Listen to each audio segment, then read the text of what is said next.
everyone. So hopefully we're going to get past Genesis 1 today. That's the theory. So I finished my new book yesterday.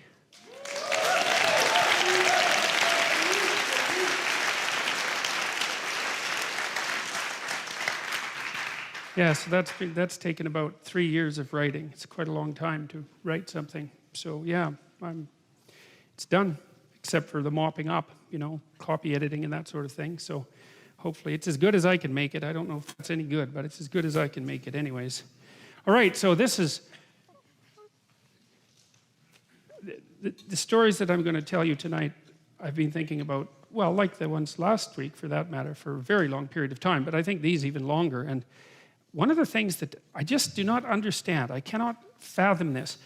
I cannot understand how there can be so much information in such tiny little stories, especially the story of Cain and Abel. That story just, every time I read it, it just flattens me because it's only like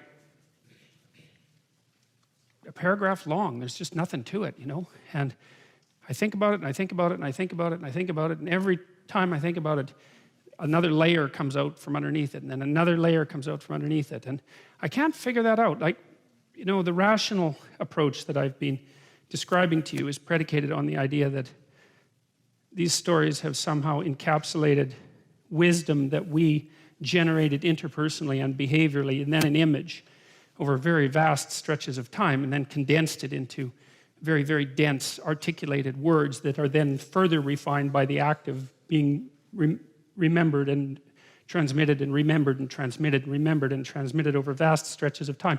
And that's a pretty good argument. I'm willing to go with it, but it still never ceases to amaze me how much information such tiny little passages can contain.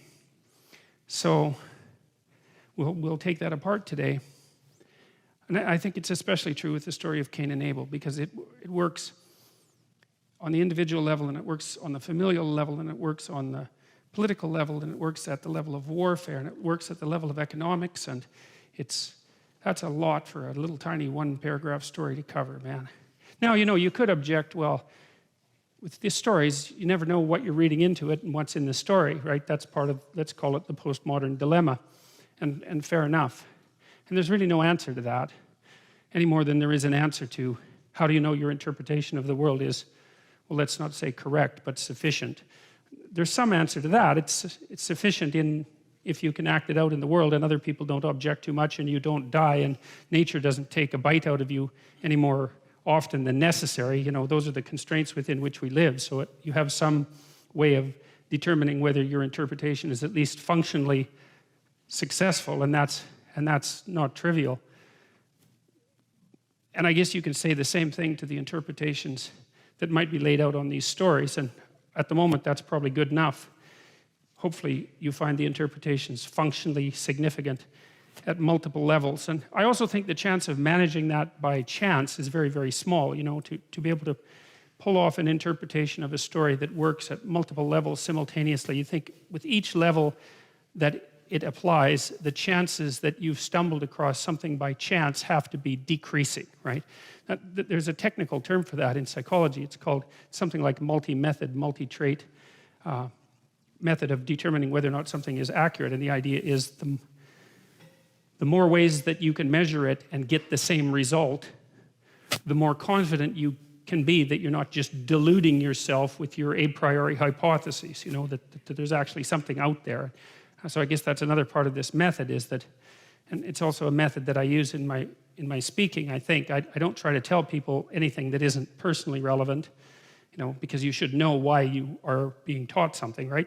You should know what the fact is good for, and then it should be good for you personally, at least in some sense, and then if you act it out in the world, it should be good for your family, and maybe should have some significance for the broader community. I mean, I think that's what meaning means, and I don't really see the utility in being taught things that aren't meaningful, facts that aren't meaningful, because there's an infinite number of facts and there's no way you're going to remember all of them. They have to have the aspect of tools, essentially, something like that, because we are tool-using creatures. Well, these stories have that aspect.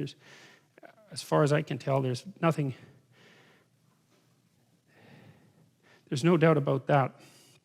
So here's the stories in Genesis 2, very famous stories, obviously.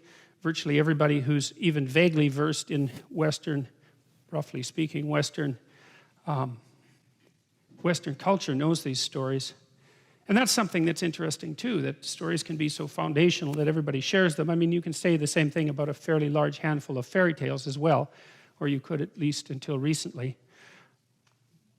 But the fact that stories are foundational, I think, also means that they have to be given a kind of, well, even if you don't give them any respect, you have to at least treat them as remarkable curiosities. So why those stories, and why did they stick around, and why does everybody know them? And it's not self-evident by any stretch of the imagination, and you can use explanations. You can use the Freudian explanation. Freud sort of thought that the Judeo-Christian was predicated on the idea that the figure of the father, the familial father, was expanded up into cosmic dimensions so that mankind existed in the same relationship to the cosmic father, let's say, that an infant or a small child existed in relationship to his or her own father. And that's a reasonable critique, I would say, to some degree, but it does, and this was purposeful, it does imply, more than imply in Freud's case, that people who adopt a religious belief that has a personified figure as at its apex are essentially acting out the role of dependent children. And you know, I thought about that critique for a long time, and believe me, that's been a powerful critique. One of the best books I ever read, called The Denial of Death by Ernest Becker, I think took that line of argumentation. It developed it as well as any book I've ever seen argue it. Becker tried to bring closure to Freudian psychoanalysis on religion, and he did a pretty wicked job of it. Like, I think the book is seriously flawed and wrong, but it's really a great book. Like, some books are wrong in really good ways, right? They make a powerful, powerful argument. They really take it to its extreme. I think Becker missed the point, and he missed it in the same way that Freud missed Jung's point, and Becker, who wrote this book on the psychology, the psychoanalysis of religion, never referred to Jung except very briefly in the introduction, and I think that was a major mistake. But Becker took the argument that the hypothesis of God is nothing but an attempt by human beings to recreate a quasi-infantile state of dependency and to be able to rely on an all-knowing father and to thereby recover the comfort, perhaps, that we experienced when we were young and had a hypothetically all-knowing father, for those of us who were lucky to have someone who vaguely resembled that. But the more I thought about that, the more that struck me as quite implausible across time. Charles Taylor, I think it was Charles Taylor, wrote an interesting book called The Origins of the Modern Self. He's a McGill philosopher, and I wouldn't necessarily call him a friend of classic religion, but it doesn't matter. He made a very interesting point about Christianity in particular. He said, well, if you're going to invent a religion that offered you nothing but infantile comfort, why in the world would you bother with conceptualizing hell? That just seems like an unnecessary detail to add to the whole story, right? If it's all about comfort, why would you hypothesize that the consequence of serious error was eternal torment? That doesn't really sound it isn't the sort of thing that is likely to make you feel comfortable. James Joyce, when he wrote about that, said he had terrible nightmares when he was a child because of the hellfire sermons the Jesuits used to spew forth, let's say, and he wrote down what he remembered of them, and they were pretty hair-raising. I think in James Joyce's book, I think it was Portrait of the Artist of a Young Man, he talked about the Jesuits telling him that hell was like a prison with walls that were 7 miles thick that was always in darkness and consumed by fire, and that the people who were trapped there were continually burnt by this dark fire that gave new light, which also simultaneously rejuvenated their flesh so that it could be burnt off eternally. In case you were wondering how it was going to be burnt off eternally, that's apparently the process. It's not easy for me to see that as an infantile wish fulfillment, I'm afraid. Now, you could be a cynic about it, and Elaine Pagels, who wrote a book on the devil, was cynical about it in this manner. She thought that the Christians so to speak, invented hell as a place to put their enemies. And, you know, yeah, fair enough, but no, that's not accurate, really, although it's convenient to have a place to put your enemies. Charles Taylor did point out, for example, that the modern terror of loss of self, let's say the existential loss of self and loss of meaning, was perhaps roughly paralleled by the medieval terror of hell, you know, in terms of existential intensity. And so hell wasn't merely a place where those people that you didn't care for would end up. It was the place where you were going to go if you didn't walk the line properly. And so I don't think Freud's critique really holds water in the final analysis. And then Marx's critique, of course, was that religion was the opiate of the masses, and he made an argument that was similar to Freud's, although somewhat earlier, and based upon the presupposition that religious beliefs were stories told to the gullible masses in order to keep them pacified and happy while their corporate overlords, for lack of a better purpose, continued to exploit them and weaken them. And, you know, I find the critique of human institutions as driven entirely by power very, let's say, questionable to say the least. And of course, every human institution is corrupt for one reason or another. And it's also corrupt specifically by such things as deception and arrogance and the demand for unearned power. And the same thing, of course, can be applied to religious systems, but that doesn't mean that they are in some special way characteristic of those faults. And maybe you think they are, and you know, maybe you can make a case for it, but it's not prima facie, I think that's how you say that, evident that that also is a particularly useful criticism. I don't buy it. I think that's far too cynical. I think that the people who wrote these stories, first of all, what are you going to do? You're going to run a bloody conspiracy for 3,000 years successfully? It's like, good luck with that. You can't run a conspiracy for 15 minutes without somebody ratting you out. You know, it's impossible. So whatever's at the basis of the construction, not only of these stories, but of the dogmatic structures that emerged from them, I think that it's a terrible mistake to reduce them to unidimensional explanations. In fact, I generally think that reducing any complex human behavior to a unidimensional explanation is often the sign of a seriously limited thinker. And you know, I say that with some caution because Freud did do that with religion, at least to some degree, and Freud was a serious thinker, and Marx, I suppose, was a serious thinker too, even though,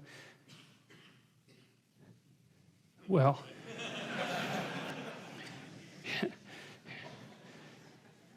yeah, he's someone if you have any sense, Marx just leaves you speechless. So anyway, so that's all to say that I don't think there's any simple explanation for how these stories have the power that they have. I really don't. I don't think you can reduce it to political conspiracy, that's for sure. I don't think you can reduce it to psychological infantilism. I think you can make a case, like I have, that they are repositories of the collective wisdom of the human race. I had an interesting letter this week from someone. I get a lot of interesting letters. I think I'm going to make an archive out of them and put them on the web at some point, with people's permission, obviously. And he said that he'd been following my lectures and noted that I had been making what you might describe as a quasi-biological or evolutionary case for the emergence of the information that the stories contain. And he said, well, how do you know that someone from a different religious tradition or speaking of a different religious tradition couldn't do exactly the same thing? And I thought, well, first of all, to some degree they could, because there is overlap. Like I've talked to you a little bit about Taoism, for example, in the Taoist view of being as, you know, the eternal balance between chaos and order.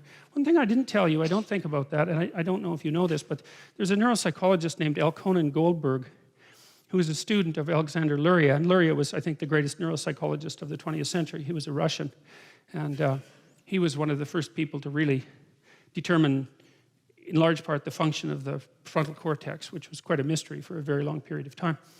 And Goldberg, you know how we have two hemispheres, right? We have a left hemisphere and a right hemisphere, and people often think of the left for right-handed people. right-handed males more particularly, because women are more neurologically diffuse. It's one of the things that makes them more robust to head injury, for example. And maybe men are less diffuse and somewhat more specialized, which makes them a bit more specialized, but a little more subject to damage. Anyways, we have two hemispheres, the left and the right, and no one exactly knows why. And we know that they house quasi-independent consciousnesses, because if you divide the corpus callosum that unites them, which was done in cases of intractable epilepsy, for example, that each hemisphere is capable of developing its own consciousness to some degree. The right generally nonverbal and the left verbal. And so there has been this idea that the left is a verbal hemisphere and the right is a nonverbal hemisphere. But that can't be right, because of course animals don't talk and they have a bifurcated hemisphere. So if it's right, it's not causally right. Now Goldberg hypothesized instead that the hemispheres were specialized for routinization and non-routinization, or for novelty and familiarity, or for chaos and order. And so that's pretty damn cool. When I ran across that, I also thought about that as a signal of what would you call it?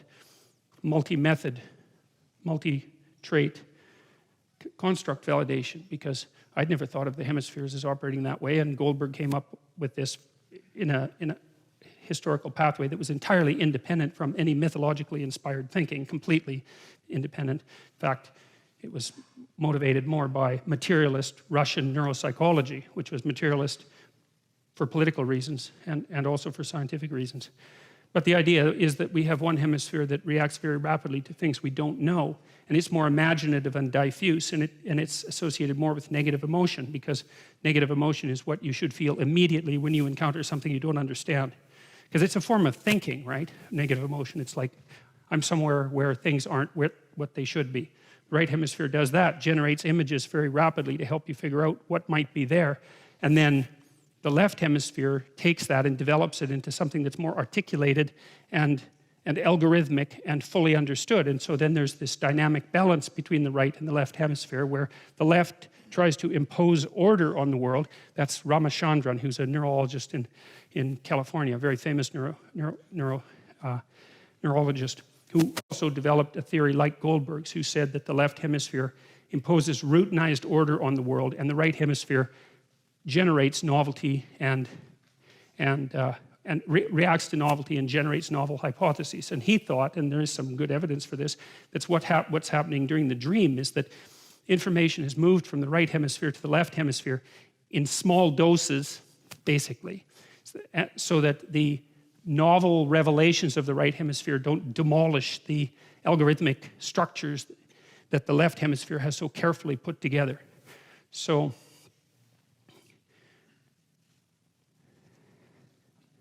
and I like that theory too, because it also does help justify the hypothesis that I've been laying out for you, which is that, you know, there's part of us that extends ourselves out into the world and tries to understand what we don't know, and that part extends itself out with behavior and also with emotion and also with image, and then maybe with poetry, and then maybe with storytelling, and then as that develops, then we develop more and more articulated representations of that emergent knowledge. And so you can map that quite nicely onto the neurologists and the neuropsychologists' presumption about what constitutes the reason for the hemispheric differentiation. But the other thing that's so cool about the hemispheric differentiation argument, as far as I'm concerned, and this is worth thinking about, man, because it's a real, there's a word that Ned Flanders uses for that. Noggin scratcher? I think it's something like that. Anyways, you know, we do make the assumption that what it is that we are biologically adapted to is reality, right? It's actually an axiomatic definition, if you're a Darwinian, because nature is what selects. By definition, that's what nature is. It's what selects. And if the nature that selects has forced upon you a dual hemispheric structure, because half of you has to deal with chaos and half of you has to deal with order, then you can make a pretty damn strong inferential case that the world is made out of chaos and order. And that's really something to think about, man, you know. So you can think about that for a while if you want. So anyways, for whatever reason, there is a lot packed into these stories. And so let's investigate a couple more of them. We'll start with this story of Adam and Eve. Now, you may remember that the Bible is a series of books. Bible actually means something akin to library, and these books were written by all sorts of different people and groups of editors and groups of people who edited over and over across very, very large periods of time. So they're authored by no one and many at the same time. There was a tradition for a long time that the earliest books were written by Moses, but that's probably not technically correct, even though it might be dramatically correct, let's say, or correct in the way that a fairy tale is correct. And I'm not trying to put down fairy tales by saying that. But there's a number of authors, and the way the authors have been identified, tentatively, is by certain stylistic commonalities across the different stories, different uses of words, like the words for God, different poetic styles, different topics, and so forth. And people have been working for probably 200 years, roughly that, to try to sort out who wrote what and how that was all cobbled together. But it doesn't really matter for our purposes. What matters is that it's an aggregation of collected narrative traditions, and maybe you could say it's an aggregation of collected narrative wisdom. We don't have to go that far, but we can at least say it's aggregated narrative traditions, and that there was some reason that those traditions and not others were kept, and that there were some reasons, complex though they may have been, why they were sequenced in the order that they were sequenced. Because one of the things that's really remarkable about the Bible as a document is that it actually has a plot, and that's really something. I mean, it's sprawling and it goes many places, but the fact that something's been cobbled together over several thousand years, maybe 4,000 years, maybe longer than that if you include the oral traditions that preceded it, and God only knows how old those are, that collective imagination, part of the human collective imagination has cobbled together a library with a plot. And like I see the Bible as an attempt, a collective attempt by humanity to solve the deepest problems that we have. And I think those problems are the problems of, primarily the problem of self-consciousness. The fact that not only are we mortal and that we die, but that we know it. And that's the unique predicament of human beings. And it makes all the difference. And I think that's laid out in Adam and Eve, in the story of Adam and Eve. I think the reason that makes us unique and is laid out in that story. And interestingly, and I really realized this only after I was doing the last 3 lectures. So the Bible presents a cataclysm at the beginning of time, which is the emergence of self-consciousness in human beings, which puts a rift into the structure of being. That's the right way to think about it. And that's really given cosmic significance. Now, you can dispense with that and say, well, nothing that happens to human beings is of cosmic significance because we're these short-lived, mold-like entities that are like cancers on this tiny little planet that's rotating out in the middle of nowhere on the edge of some unknown galaxy in the middle of infinite space, and nothing that happens to us matters. And it's fine, like you can walk down that road if you want. I wouldn't recommend it. I mean, and that's part of the reason I think that for all intents and purposes, it's untrue. It isn't a road you can walk down and live well. In fact, I think if you really walk down that road and you really take it seriously, you end up not living at all. So it's certainly very reminiscent. I mean, I've talked to lots of people who are suicidal and seriously suicidal, and the kind of conclusions that they draw about the utility of life prior to wishing for its cessation are very much like the kind of conclusions that you draw if you walk down that particular line of reasoning long enough. If you're interested in that, you could read Tolstoy's Confessions, Leo Tolstoy's Confession. It's a very short book. It's a killer, man. It's a powerful book, very, very short. And Tolstoy describes his obsession with suicide when he was at the height of his fame. Most well-known author in the world, huge family, international fame, wealth beyond anyone's imagining at that time, influential, admired. He had everything that you could possibly imagine that everyone could have, and for years he was afraid to go out into his barn with a rope or a gun because he thought he'd either hang himself or shoot himself. And he did get out of that. And he describes why that happened and where he went when that happened. And so if you're interested in that's a very good book. So the biblical stories, and starting with Adam and Eve, they present a different story. They present the emergence of self-consciousness in human beings as a cosmically cataclysmic event. And you could say, well, what do we have to do with the cosmos? And the answer to that is it depends on what you think consciousness has to do with the cosmos. And perhaps that's nothing, and perhaps it's everything. I'm going to go with everything because that's how it looks to me. Now, of course, anyone who wishes to is welcome to disagree. But if you believe that consciousness is a force of cosmic significance, which being itself is dependent on in any real sense, at least in any experiential sense, then it's not unreasonable to assume that radical restructurings of consciousness can worthily be granted some kind of cosmic or metaphysical significance. And even if it's not true from outside the human perspective, whatever that might be, it's bloody well true from within the human perspective, that's for sure. And so that's the initial event, in some sense, after the creation, is the cataclysmic fall. And then the entire rest of the Bible is an attempt to figure out what the hell to do about that.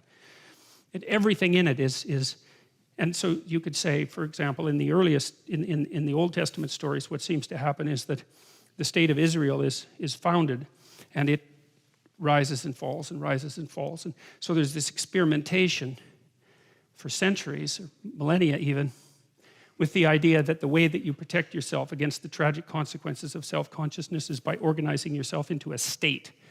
But then what happens is the state itself begins to reveal its pathologies.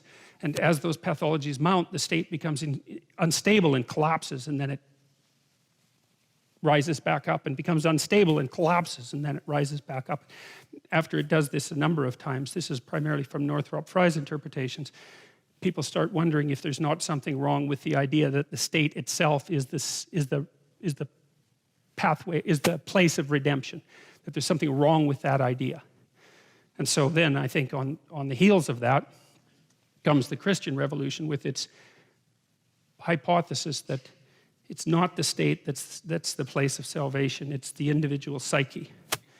And then there's an ethic that goes along with that too, which is quite interesting. So the ethic of redemption, after the state experiment fails, let's say, is that it's within the individual that redemption can be manifested, let's say. And even insofar as the state is concerned, because the state's proper functioning is dependent on the proper functioning of the individual, rather than the reverse, most fundamentally.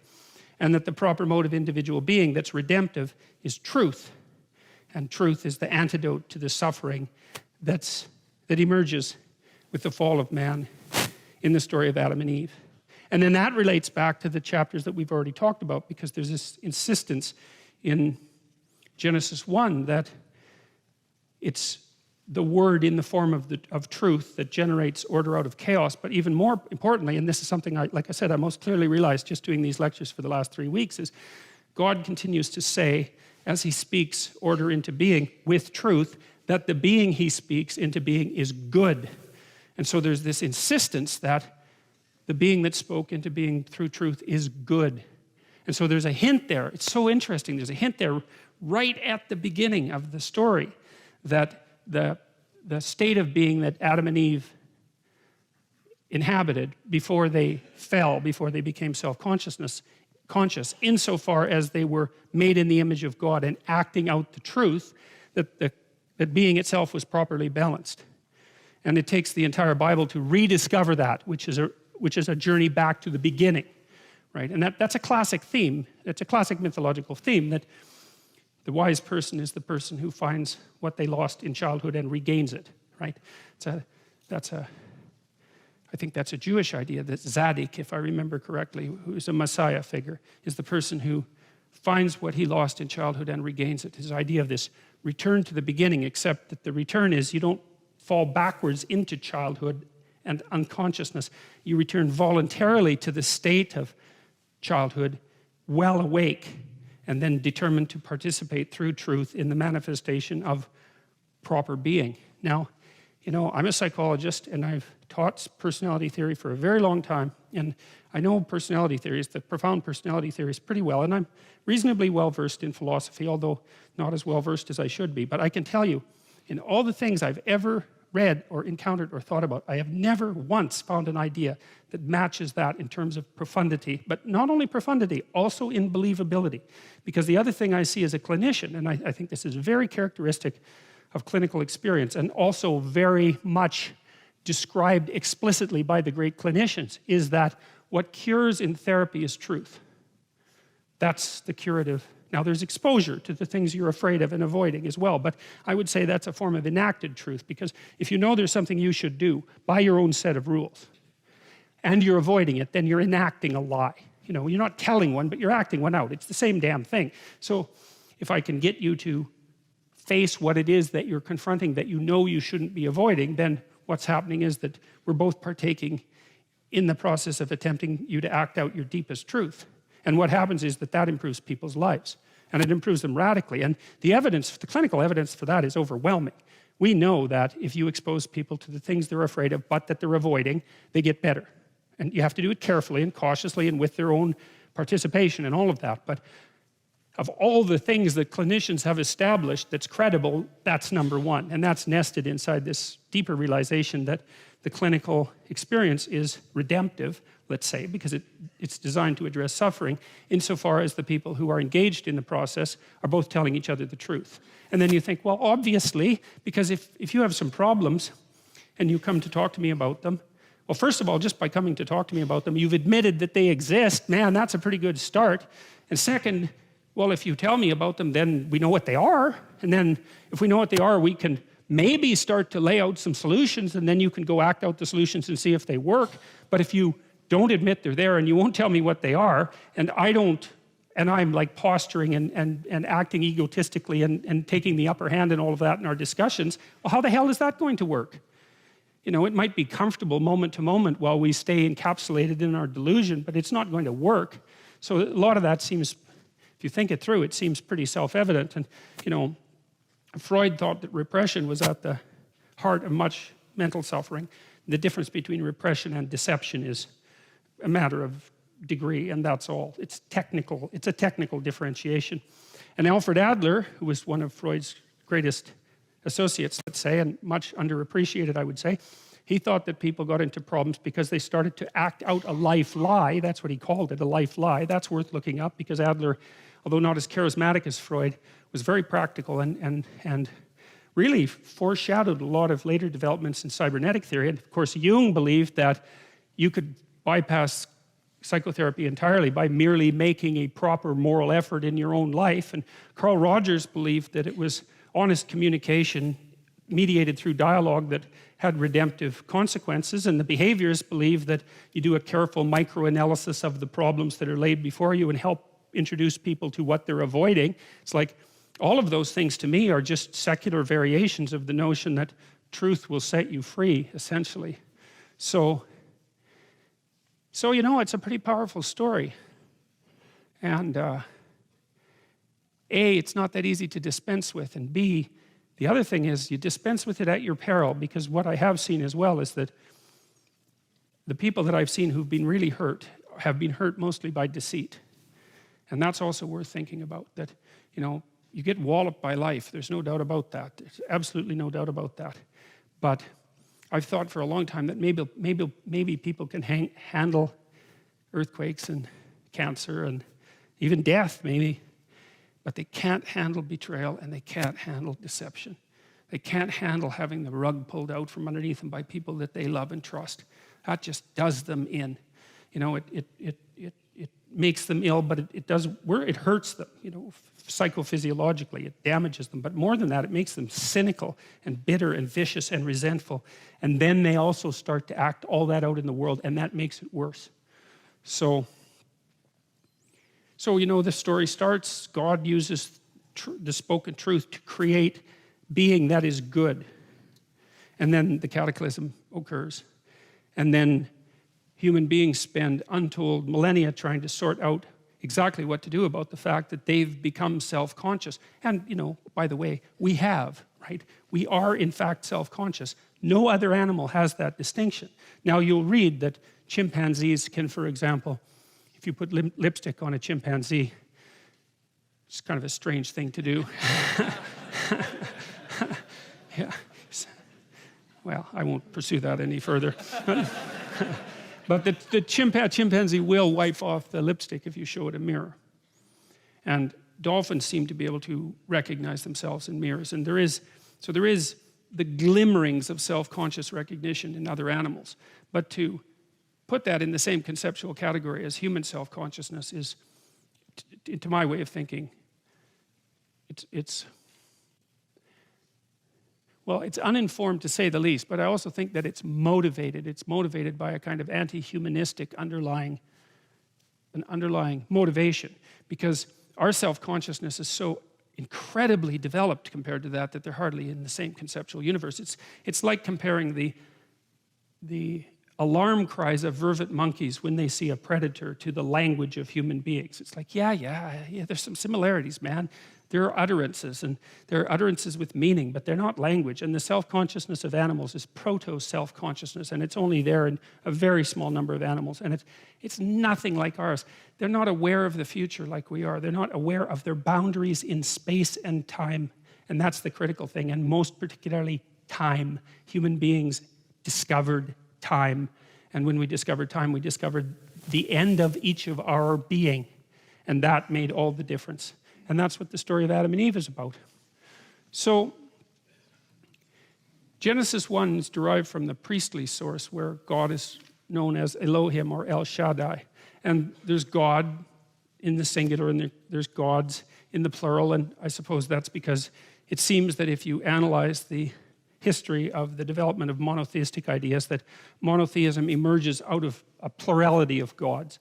And as I mentioned, I think it's because the gods represent fundamental forces at minimum, and those fundamental forces have to be hierarchically organized with something absolute at the top, because otherwise they do nothing but war, right? You have to organize your values hierarchically or you stay confused. And that's true if you're an individual, and it's true if you're a state. If you don't know what the next thing you should do is, then there's 50 things you should do, and then how are you going to do any of them? You can't. You have to prioritize. Something has to be above something else. It has to be arranged in a hierarchy for it not to be chaotic. And so there's some principle at the top of the hierarchy, and maybe the organization of the gods over time. That's the battle of gods that Mircea Eliade talked about. And if you're interested in that, you could read A History of Religious Ideas, which I would really recommend. It's a 3-volume book. It's actually quite a straightforward read as far as these things go, and Eliade does a very nice job of describing how and even why polytheism tends towards monotheism. Even in polytheistic cultures, there's a strong tendency for the gods to organize themselves in a hierarchy with one god at the top. In a monotheistic culture, in some sense, all the other gods just disappear across time, and there's nothing left but the top god. But even in a polytheistic society, there's a hierarchy of power among the gods. The first story is newer than the second one, so the story I'm going to tell you today is actually older than the one I already told you, even though their order was flipped by the redactor, who's the hypothetical person or persons who edited these stories together. And we don't know exactly why he or the committee, or what I suspect it was a single person, but who knows. We don't know why the stories were edited together in the order that they were edited together, but we could infer, they were edited together in that order because the editor thought they made sense that way, because that's what an editor does, right? An editor tends to take diverse ideas and then to organize them in some manner that makes sense. And part of the manner that makes sense is that you can tell them to people and the people stay interested, and you can tell them to people and people remember them. That's one of the ways you can tell if you've got an argument right, because it's communicable and understandable and memorable. And so this person was, let's say, motivated by intuition to organize the stories in this particular manner. So the Yahwist strand contains the stories, the classic stories in the Pentateuch. That's 5 books: Genesis, Exodus, Leviticus, Numbers, and Deuteronomy, which we'll try to get through perhaps in these 12 lectures. We'll see how that goes. It's strongly anthropomorphic. So the God in the Yahwist account is, for all intents and purposes, a sort of meta person. And I dealt with that a little bit last week, because people tend to, think of that as unsophisticated. But when you think that the mind, the ground of consciousness, is the most complex thing that we know of, then it's not so unsophisticated to assume that the most complex thing that there might be is like that, or at least it's as good as we can do with our imaginations. And so I don't think it's so unsophisticated. It's also the case, and this is practically speaking, is that it is not at all unreasonable to think of God the Father as the spirit that arises from the crowd that exists into the future, right? And we talked about that in relationship to the idea of sacrifice, at least a little bit, or we're going to. You make sacrifices in the present so that the future is happy with you. And the question is, what is that future that would be happy with you? And the answer to that is, it's the spirit of humanity. That's who you're negotiating with, because you make the assumption that if you forego impulsive pleasure and get your medical degree, that when you're done in 10 years and you're a physician, humanity as such will honor your sacrifice and commitment and open the doors to you, right? So you're treating the future as if it's a single being, and you're also treating it as if it's something like a compassionate judge. You're acting that out. And maybe we had to imagine God in that form before we could understand. Once we started to understand that there was a future, perhaps we had to imagine God in that form in order to concretize something that we could bargain with, so that we could figure out how to use sacrifice to figure out how to guide ourselves into the future. Because a sacrifice is a contract with the future, but it's not a contract with any particular person. It's a contract with the spirit of humanity as such. It's something like that. And so when you think about it that way, that should make you faint with amazement, because that is such a bloody amazing idea. To come up with that idea that you can bargain with the future, that is some idea, man. That's like the major idea of humankind. We suffer, what do we do about it? We figure out how to bargain with the future, and we minimize suffering in that manner. It's like no other animal does that either, you know, like lions, they just eat everything. I think a wolf can eat 40 pounds of meat in a single sitting. Right? It's like there's some meat, eat it. It's like not like save some mammoth for tomorrow. That's not a wolf thing, man. That's a human thing, and that might mean you have to be hungry today. Or maybe you're a farmer, you know, several thousand years ago, 6,000 years ago or so, when agriculture first got going, and you're starving to death, waiting for the spring planting, and you think we bloody well better not eat those seeds, right? And that's really something, to be able to control yourself, to make the future real, to put off what you could use today, and not just in some impulsive manner, man. Maybe your kids are starving to death. You think, we are not touching the seeds that we need for the future. And for human beings to have discovered that, and then to also have figured out that we could bargain with the future, it's like, man, that's something. And I think that the stories that are laid out in this book actually describe, at least in part, the process by which that occurred. The Yahweh stories begin with Genesis 2:4. This is the account of the heavens and the earth. So there's two real creation stories at the beginning. The newer one, which is the first one, and the older one, which is the second one. And the older one begins in chapter 2, and that's the story that we are getting into now. Adam and Eve are in that, Cain and Abel, Noah at the Tower of Babel, in the Yahweh strand, Exodus, Numbers along, and there's some of the priestly version in there too, as well as the 10 Commandments. Well, there's some lovely representations of paradise. This is Garden of Earthly Delights. What's his name? Say that. Bosch, yes. Hieronymus Bosch, yes. A crazy. I mean, how he didn't get burnt at the stake is absolutely beyond me. I mean, you know, some of you know about Salvador Dali. I suppose most of you do. I mean, Dali's a piker compared to Hieronymus Bosch, man. You could spend, because there's 3 pieces of this particular painting. You could spend a very bizarre and surreal month looking at that painting. I don't know what it was with Bosch, but he was some sort of creature that only popped up once, and probably for the best. And so there's been very many representations of paradise. I mean, God only knows what that is. It's like, I could probably guess, but I won't. And then look, I mean, that's the lion lying down with the lamb, right? So that's this idea that's maybe projected back in time, that there was a time, or maybe will be a time, when the horrors of life are no longer necessary for life itself to exist, right? And the horrors of life are, of course, that everything eats everything else, and that everything dies, and that everything's born, and that the whole bloody place is a charnel house, and it's a catastrophe from beginning to end. And this is the vision of it being other than that. And, you know, there's a strong idea. This was also implicit in the alchemical ideas, and I think it's also implicit in the scientific revolution, that human beings can interact with reality in such a way so that the tragic and evil elements of it can be mitigated, and so that we can move somewhat closer to a state that might be characterized, well, that's obviously imagistic, but it might be characterized by something like that, where we have the benefits of actual existence without all of the catastrophe that seems to go along with it. And Carl Jung, when he wrote about the emergence of alchemy, or the emergence of science from alchemy, he thought of science as being motivated by a dream, because for Jung, the dream was the manifestation of the instincts. It was the boundary between the instincts and thinking. He said, well, science is nested inside a dream.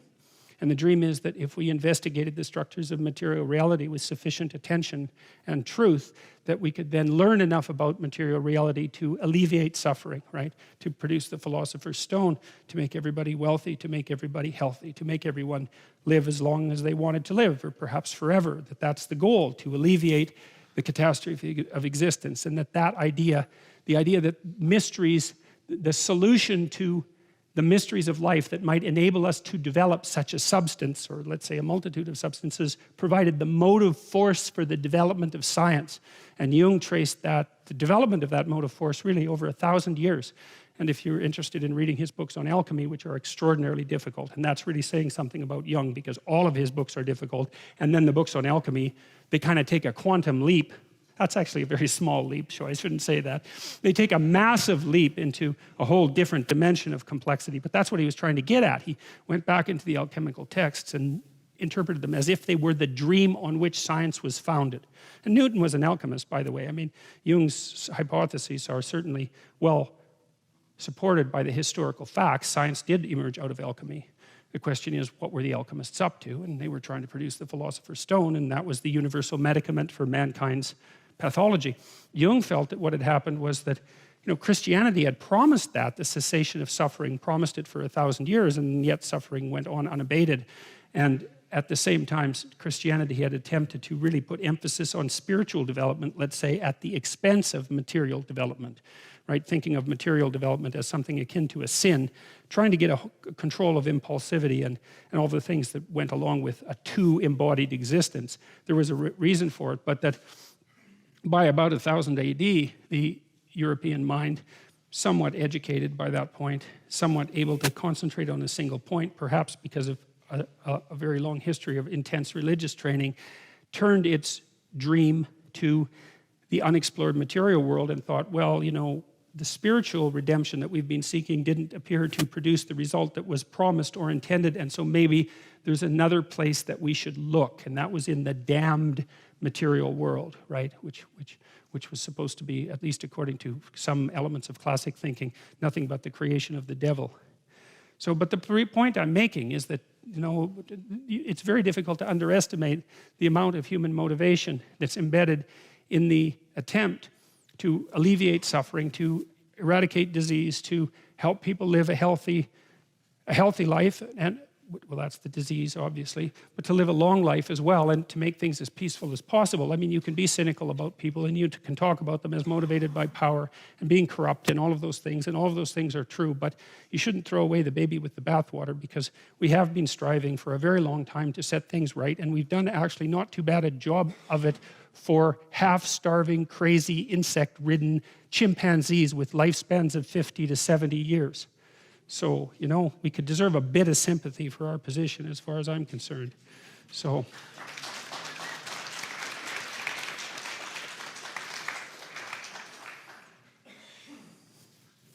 some other representations. This one I like, the one on the left. That's paradise. Paradise as a walled garden, and that's what paradise means. It's paradisa, which is, I don't remember the language. It's associated with Persian. Paradisa means walled garden. And why a walled garden? Well, it goes back to the chaos order idea. So this is where God puts man and woman after the creation in a walled garden. Well, the wall is culture and order, and the garden is nature. And the idea is the proper human habitat is nature and culture in balance. It's, well, we like gardens. Well, why? Because, well, they're not completely covered with weeds and mosquitoes and black flies, right? So they're civilized a little bit, but still within that civilization, nature in its more benevolent guise is encouraged to flourish, and people find that rejuvenating. And so the idea that paradise, the proper habitat of a human being, is a walled garden is a good one. And it's walled because, well, you want to keep things out, right? I mean, raccoons, for example, you want to keep those things out, man, even though it's impossible. And you don't want, well, there's all sorts of things you don't want in your garden, like snakes. Walls don't seem to be much use against them, but the idea that paradise is a walled garden is an echo back to the chaos order idea. walls, culture, right? Garden, nature. So the proper human habitat is a properly tended garden. Now, the radical left-leaning, anti-theist environmentalists tend to make the case that the predations of the Western capitalist system are a consequence of the injunction that was delivered in Genesis by God to man to go out and dominate the earth. David Suzuki has talked a lot about this, by the way. They believe that that statement has given rise to our inappropriate assumption that we have the right to exert control over the world, and that that's what's turned us into these terrible predatory monsters, sometimes described as cancers on the face of the earth, or viruses that have inhabited the entire ecosystem, who are doing nothing but wandering everywhere and wreaking havoc as rapidly as we possibly can, which is another perspective on the essential element of humankind that I find absolutely deplorable. I mean, if you look at the historical record, for example, even casually, you'll find out that as late as the late 1800s, 1895, thereabouts, Thomas Huxley, who was Aldous Huxley's grandfather and a great defender of Darwin, prepared a report for the British government on ocean sustainability. And his conclusion was, fish away, guys, man. There's so many fish out there. The oceans are so inexhaustible that no matter how hard humanity tried for any number of years, the probability that we could do more than put a dent in what was out there was zero. Now, Huxley turned out to be wrong. He didn't realize that our population was going to spike so dramatically, partly because we got a little bit rich and our children stopped dying at the rate of like 60% before they were 1 year old. And, you know, we actually managed to populate the earth with a few people, but it wasn't really until 1960 or so that we woke up to the fact that there were so many of us that we actually had to start paying attention to what we were doing to the planet. And that's like, what, 50 years ago? Well, we've just started to develop the technology, the wherewithal to understand that the whole world might be well considered a garden, and we need to live inside the proper balance between culture and order, or culture and chaos. Before that, we were spending all of our time just trying not to die, and usually very unsuccessfully. So I don't agree with that interpretation of the opening sections of Genesis. I don't believe that it's given human beings the right to act as super predators on the planet. I think that instead the proper environment for human beings is presented quite properly as a garden, and that the role of people, and that's explicitly stated in the second story in Adam and Eve, was to tend the garden. And that means to make the proper decisions and to make sure that everything thrives and flourishes, and so that it's good for the things that are living there that aren't just people, but also good for the people too. So fine, I think we could at least note that that's a slightly different take on the story than the ultimately cynical interpretation that's so commonly put forward today. Now, inside that walled garden is a couple of trees, and Adam and Eve and some animals and all of that. And unfortunately, the tree happens to have a snake wrapped around it. Now, that's an interesting thing. We're going to talk about that a lot. And the snake, in both of these representations, this is no ordinary snake. Say, it's got a human head, and it's got a human head there too. So whatever that snake is, well, forget about looking at this from a religious perspective. Like, if you can, just imagine that you're an anthropologist and you've never seen this image before. It's like, what do you see? Well, you see walls, and you see a fairly pleasant enclosure, and then you see a tree, and people are eating from the tree, but the tree has a snake in it that has a human head. And so then you might think, well, what's a snake with a human head? And then you'd think, well, it's half snake and half human. That's hardly revelatory. It's just self-evident. So whatever that snake is isn't just a snake. It's snake and human. Or it's snake and partakes in whatever human beings are. And that's very important. So we'll consider that later. And you see the same thing here. And you see in this particular version, there's the head. This one also has wings. And so this is a winged snake, sort of like a dragon. And so it crawls on the ground like a reptile, and it's got an aerial aspect or a spiritual aspect. So here it's a snake, which is like the lowest form of reptilian life, say, something that crawls on the ground. It's something that's human, and it's something that's spiritual at the same time. And it inhabits the tree, which look a lot like magic mushrooms, by the way. And You can look that up if you want. That's quite an interesting little rabbit hole to wander down if you're curious about it. But there's an idea here too, is that there was something in the garden at the beginning of time that was like a snake, that was like a person, that was like something that was winged. It was something spiritual. So it's spiritual, human, and reptilian all at the same time. And it's the animating spirit of the tree. Okay, so keep that in mind. Thus the heavens and the earth were finished. This is in relationship to Genesis 1, and all the host of them. And on the seventh day, God ended his work, which he had made, and he rested on the seventh day from all his work, which he had made. And God blessed the seventh day and sanctified it, because that in it he had rested from all his work, which God created and made. So that's wisdom in that one too, I think, the idea of the Sabbath, you know, because one of the things, I've worked with a lot of people who were hyper-conscientious, and the thing about hyper-conscientious people is that they'll just work till they die. And that's actually not very productive, because then they're dead and they can't work. And so what you have to do with hyper-conscientious people is you have to say, well, I know you'd rather do nothing but work, and maybe you're just as guilty as you can possibly be when you're not working, but let's figure out what you're up to. And what you're up to, in all probability, is the attempt to be productive in the least problematic, longest sustaining possible manner. And that might mean you have to take a rest. And so one of the things I used to work with lawyers, with people who had risen to the top of large law firms, and they were hyper-productive types, and they were often, you know, trying to hit their impossible quota for yearly hours, and burning themselves to a frazzle as a consequence. And one of the things that we used to do was, they couldn't work fewer hours, because a day that just didn't work. But what we did was we'd have them take more time off, you know, like a 4-day weekend every 2 months or something that was plotted out into the future. And then we'd track their billable hours, which is their degree of productivity. It would actually increase. So that was so cool, because you could take hardworking people and you could say, look, you know, take a break. Why? Well, because you'll be more productive if you take a break. No, that couldn't possibly be. Like, I should just work flat out all the time. It's like, let's test that out. You take a break now and then. It's like, well, what happened was their productivity would increase, often by 10%. So there's wisdom here too, which is okay. And this alludes to the Adam and Eve story near the end. You're self-conscious, you discover the future, you have to work. Well, then the question is, how much should you work? And one answer is, you better bloody well work all the time, because no matter how much work you do, you're not solving your problems. They're coming along, man. And you can stack up all the money you want, you can stack up all the wealth you want. It is not going to protect you in the final analysis. So you better be hitting the ground running, and you better run flat out all the time. Well, what happens if you do that?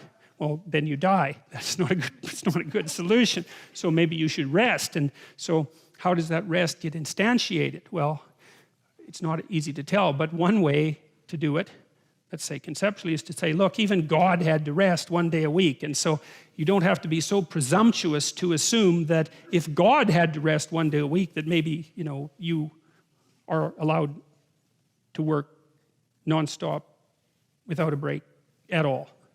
You know, and I think our culture has slipped into that in quite a dangerous way, because everything is open all the time. And I mean, I find that just as convenient as the rest of you, but, you know, it's so strange to talk to modern people, because one of the things they always tell you, we say, well, how are you? And what do they always say? They don't say good, they don't say bad, they say busy. It's like, yeah, well, okay. This is where Genesis 2 starts, and we finally got there. These are the generations of the heavens and of the earth when they were created, in the day that the Lord God made the earth and the heavens, and every plant of the field before it was in the earth, and every herb of the field before it grew. For the Lord God had not caused it to rain upon the earth, and there was not a man to till the ground. But there went up a mist from the earth, and watered the whole face of the ground. And the Lord God formed man of the dust of the ground, and breathed into his nostrils the breath of life, and man became a living soul. Well, you know, there's some archaic thinking in there. The breath is life, right? That's psyche, that's spirit, that's inspiration, that's respiration, that's all associated. It's pneuma, like pneumatic tire. It's breath. And the reason that people associated life with breath, well, that's not so foolish, you know. I mean, you're breathing, man, and it's something you do all the time. And when you die, you stop breathing. And so the idea that there's something integral to life about breathing is a perfectly reasonable supposition. It actually happens to be very true. And then to associate the act of creation with the act of, first of all, inspiration and respiration, and the breathing of life into something that was inanimate is, well, what do you expect for a one-sentence description? It's not a bad one-sentence description, you know? So, and the Lord God planted a garden eastward in Eden, And Eden means well-watered place. And that's particularly relevant, I suppose, if you're a desert dweller, right? Because the issue there is, can you get enough water to make things grow? And so the walled garden, which is paradise, is also Eden, which is a well-watered place. And water has the element of chaos. We already saw that in relationship to Genesis 1, where the underlying chaos was often assimilated symbolically to water. And so the idea too is that a certain amount of chaos has to be brought into the order in order for it to be fruitful. And you can see that in the form of allowing in the water. And out of the ground made the Lord God to grow every tree that is pleasant to the sight and good for food. The tree of life also in the midst of the garden, and the tree of the knowledge of good and evil. So two trees are marked out among the rest. One is the tree of life, and one is the tree of the knowledge of good and evil. Now, you know when you read something like that, if you're thinking about it, that you're in a metaphorical space. Now, we've got to be careful about metaphors, because I could say, and did, that the chaos order idea is a metaphor, but then I also said, well, wait a second, it's a metaphor, but it's also what your brain is adapted to. And so, let's just not be pushing the idea that it's merely a metaphor too hard. And the same thing is happening here. These are metaphors, the tree of life and the tree of the knowledge of good and evil. But that doesn't exactly mean that they're mere metaphors, because sometimes, as I mentioned before, if you have a set of things and you abstract out from them a common element, you can make a strong case that the common element is more real than the set of things from which you abstracted it. That's the whole utility in abstraction. Why would you bother with it otherwise? If you can't take a set of things and say, look, there's something in common across this set of things that's more important than the differences between them, then you wouldn't bother abstracting at all. And so the tree of life and the tree of the knowledge of good and evil are abstractions. Now, one of the questions is, this is a tough one, man. I tried to figure out for a long time why a fruit and something you eat would be associated with the transformation of psychology, because that's basically what happens in the Adam and Eve story. Why would it be something that you eat? Now, Eric Neumann, who was one of Jung's students, had written a fair bit about this and got a fair ways with it. And he said, well, we've noticed forever that the act of eating, especially if you're hungry, especially if you're starving, produces a rapid spiritual transformation, right? I mean, some of you, this is worth knowing, you probably have a crabby partner or child, because everyone does. And one thing you might try is that if they get erratic during the day and, get all volatile about nothing at all, just give them something to eat. Really, I'll tell you, man, I do this with my clinical clients all the time. It's like, they say, well, I fly off the handle at the littlest things. It's like, okay, yeah, just try this for a week. When you're crabby and unreasonable, eat a piece of cheese or eat a peanut butter sandwich. Eat something that's high protein, high fat. And then just wait 10 minutes and see if you're sane. And you'll find out that you're sane after you eat so often that you just can't believe how crazy you are when you're hungry. Look, it's really absolutely bloody remarkable. So I'm telling you, try this. It'll especially if you don't eat breakfast. This will change your life. And so here's a practical bit of information for you too, for all of you antisocial types who are going to end up in prison. So if you're in prison and you want to go on parole, okay, so you have to go in front of the judge and tell him why you're not going to do it again. So here's the deal. It doesn't really matter what you did, and it doesn't really matter what you promise. What matters is whether you see the judge before lunch or after lunch. Because if you see the judge after lunch, the probability that you'll get parole is 60% higher. Yeah, right. That is just like... So never have an argument with your partner when you're hungry or when they're hungry, especially if you want something from them. It's like, here's a sandwich. They'll eat it, then they'll be happy. Then you can manipulate them. Before that, man, no. So, it's not that unreasonable to think that there's a spirit in food, because food rejuvenates, and it just doesn't rejuvenate you physically, it rejuvenates you spiritually. And then, of course, there's the other things that we consume that aren't exactly like food, that have a walloping spiritual impact, like alcohol, let's say, which is a spirit and is regarded, it's Dionysius, right? I mean, it's the god of the vine, and the god of the vine possesses you and makes you act all the fun ways that alcohol makes you act, the fun ways that you regret the next day. And so there's the spiritual element of that too. But there's something even deeper that I think is so cool that's associated with food and information, because the story of Adam and Eve represents the fruit as producing a psychological transformation. And so the tree of the knowledge of good and evil is an abstraction across trees, and it's trying to say, here's something that's common across trees. It's a fruit that's common across trees. It's something like that. And so the fruit that's common across trees is something you might call food. Fair enough, that's a generalization. But here's something that's even more cool. The food that's stable across the entire domain of food isn't food, it's information. It's information. And we use the same bloody circuits in our brain to forage for information that squirrels use to forage for food, that animals use to forage for food. It's the same circuit. And why is that? Because we figured out that knowing where things is, knowing where the food is more important than having the food. And so knowing where the food is a form of meta-food. Information is a form of meta-food. And once you, well, that's why we're information foragers. And so once you grasp that, and that idea is embedded into the story of Adam and Eve. So whatever it is that they ingest is a form of meta-food. It's information. And you know, we'll trade food for information, right? So if you're stuck on the edge of the highway and, you know, your hood's up and your going places thing has turned into a pile of junk that you don't understand, and somebody pulls up beside you and they're a mechanic and they point to something and say, well, just put that wire back on there, you'll immediately give them a sandwich, right? Or you'll offer them something in return, you know what I mean? Because they've provided you with information that has value. And it has value because it actually provides you with energy, because information provides you with energy, because otherwise why would we bother with it? And so food provides energy, but so does information. And so there's the idea of food that you abstract from everything you can eat, but then there's the idea of what you could abstract from all sources of food, and the answer to that would be information.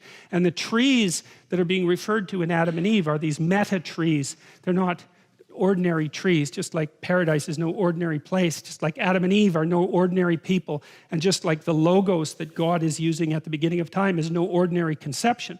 And they're not metaphors, they're more than metaphors. I think of them as hyper realities. It's something like that. They're more real than what you see. They're more real than the reality that presents itself to you. And lots of things are like that, right? Numbers are like that. We wouldn't think or abstract if there weren't things that were more real than what we can see. So what's most real? Well, that's partly what we're trying to figure out. And out of the ground made the Lord God to grow every tree that is pleasant to the sight and good for food. The tree of life also in the midst of the garden, and the tree of knowledge of good and evil. And a river went out of Eden to water the garden, and from thence it was parted and became into 4 heads. That's produced a tremendous amount of speculation. Now, you know, the Garden of Eden is also the holy city. That's another way of thinking about it. Or it's Jerusalem, right? Or it's the ideal state, which could be the ideal city, or it could be an ideal state of being, or it could be the ideal psyche, or it's all of those things stacked up at the same time. Right? And this is a Mandela, and this is the Mandela form that people, what would you call, hypothesized that constituted the structure of paradise. You notice it's got this cross form. That's Eden itself, and there's the center of Eden, and there's the rivers. Those are rivers, not snakes. Those are the rivers that go out of it. And they're turned into these Mandela images that are representative of what Jung described as the self, which would be the center element of being that he associated, of conscious being that he associated with divinity, I would say, but also with the idea of the holy city. And so I'm just showing you that to show you where the imagination has taken ideas of paradise. So the name of the first river is Pison, that is which compasseth the whole land of Havilah, where there is gold, and the gold of that land is good. There's bdellium and the onyx stone. And the name of the second river is Gihon, the same is it that compasseth the whole land of Ethiopia. And the name of the third river is Hiddekel, or Hiddekel, I don't know. That is it which goeth towards the east of Assyria, and the fourth river is the Euphrates. So there's this strange intermingling there of geography with mythical geography, right, which you see happen fairly frequently in the books. And the Lord God took the man and put him in the Garden of Eden to dress it and keep it. Okay, so that's a good command. That's what you're supposed to do, is take care of the damn thing. It was a lot of work to make, right? It took a whole week. And the Lord God commanded the man, saying, of every tree of the garden thou mayest freely eat, but of the tree of the knowledge of good and evil thou shalt not eat of it, for in the day that thou eatest thereof thou shalt surely die. Well, there's this bunch of questions there that people have been puzzling over for a long time. God, he's a tricky character in the story of Adam and Eve. It's like, well, okay, if we can't eat the damn thing, well, why put it in the garden to begin with? That would be one question. And you made us, and then you told us not to eat this, knowing perfectly well that the first thing we were going to do is eat it, because people are of exactly that type, which is that if you say to them with their insatiable curiosity, this is all fine and nice, but over here is something you should never look at, and then you leave the room, it's like everybody's over there trying to figure out what the hell that thing is instantly, right? Because we're curious creatures. And so you have to wonder exactly what God was up to here. And there's Gnostic speculation that the original God, this one, was not really a very good God. He was kind of an unconscious evil God, and that he wanted his creation to be unconscious, and so forbade them from developing consciousness, and that it was a higher God who, and maybe in the form of the serpent, who tempted human beings towards consciousness. And you know, that idea got scrubbed out of classic Christianity pretty early, although there's something that's interesting about it, and there are remnants of it in different forms that stayed inside the story. Like the idea that the fall was, you know, a terrible tragedy, but on the other hand, it was the precondition for the greatest event in history, which was the birth of Christ and the redemption of mankind. And so it's complicated, let's put it that way. God only knows what God was up to, but you know, this is a good example of that ambivalence. And to me, again, that it's an indication of the sophistication of the people who put these stories together. And I also consider this somewhat miraculous, because, you know, if you were just a simple propagandist of sorts, you wouldn't leave this sort of complexity in the text. You just get rid of that, because if you're a propagandist, everything is supposed to make sense along the ideological plane, and here God's supposed to be good. It's like, well, we better get rid of that line, because something's up with it, and it isn't obvious what it is, but that isn't what people did. And to me, that indicates that they were doing two things, is they were trying not to be too careless with the traditions that they were handed. They were touching them at their peril. They were very careful with them, and also that they were actually trying to understand what was going on, because why otherwise keep this? Why not just simplify it? Or maybe just attribute this to the devil. That would be easier than having God do it. And the Lord God said, "It is not good that man should be alone. I will make a helpmeet for him." And out of the ground the Lord God formed every beast of the field and every fowl of the air, and brought them unto Adam to see what he would call them. And whatsoever Adam called every living creature, that was the name thereof. And Adam gave names to all the cattle, and the fowl of the cattle means animals, basically, and to the fowl of the air, and to every beast of the field. But for Adam there was not found a helpmeet for him. Okay, well, a couple of things there, speculations. Number one, it's like, why does God care what Adam calls the animals? And the answer to that seems to be that it's associated again with the magic of speech, right? So that we know, according to the story, that human beings were already made in the image of God, and that God used language in order to call order forth from chaos, and that human beings were made in that image. And so there's an echo of that here, even though it's from an independent tradition. And the echo is, the thing isn't quite real till you name it. And that's an interesting thing, and we don't exactly know how far that extends. It's certainly the case that things often exist in a strange potential form, interconnected form, where everything's confusing, like a massive confusion. Before you put your finger on it, name it. What's going on here? You name it. It's like it carves it out from all that underlying chaos and makes it into a grippable entity that you can then contend with. And you might say, well, it was real before you named it. It's like, well, yes, it was real before you named it, the same way things are there when there's no one there to perceive them. And it isn't obvious how things are there when you're not there to perceive them. I'll tell you something bloody weird about perception. You can look this up, and John Wheeler's a physicist. So here's a really cool thing. Let's say you go outside at night and you look up and you see a star. And so a photon from that star enters your eye. And maybe that photon has been cruising along for 30 million years. Do you know that photon would not have been emitted from that star at that time if your eye wasn't there at that time to receive it? You think, well, how in the hell can that be? Because it happened 20 million years ago. It's like, well, I don't know how it can be, to tell you the truth, but I know that John Wheeler has done a very good job of detailing out why that's true and necessarily true. And so Wheeler is also the physicist who developed the notion of it from bit, and he believes that the world is best construed as a the potential of the world is best construed as a place of information. It's something like latent information, and that what consciousness does is transform the latent information into something like concrete reality. And he doesn't mean that metaphorically, and one of the cases that he makes in that regard is this story that I just told you, is that the photon couldn't have leapt from where it was unless it had a place to go. Now it's complicated and confusing, because from the perspective of a beam of light, from a photon, there is no time and there's no distance from one point to another. When, of course, that's completely impossible to understand too, but from the perspective of a photon, the universe is completely flat, perpendicular to the direction that the photon is traveling, so it's there and here at the same time. For us, it's not. It's like 20 million years ago, but for the photon, it's all here and now. So anyways, the reason I'm telling you all that is because the relationship between consciousness and reality is by no means straightforward. It is seriously not straightforward. And physicists debate what the relationship is between consciousness and reality, and they debate about what the sort of phenomena that I just described mean. And I'm not really qualified to enter into that debate because I'm not a physicist, but I do know, and I've read a fair bit of Wheeler, about as much of it as I can understand, and I do at least know that that's what he claimed. And I also know that that claim is not, that's a claim that's taken seriously among physicists of the caliber of the physicists who can understand Wheeler. So that's pretty interesting. So anyways, there is emphasis again on this importance of naming in order to make things real. You know, and sometimes people won't name things just so they don't become real.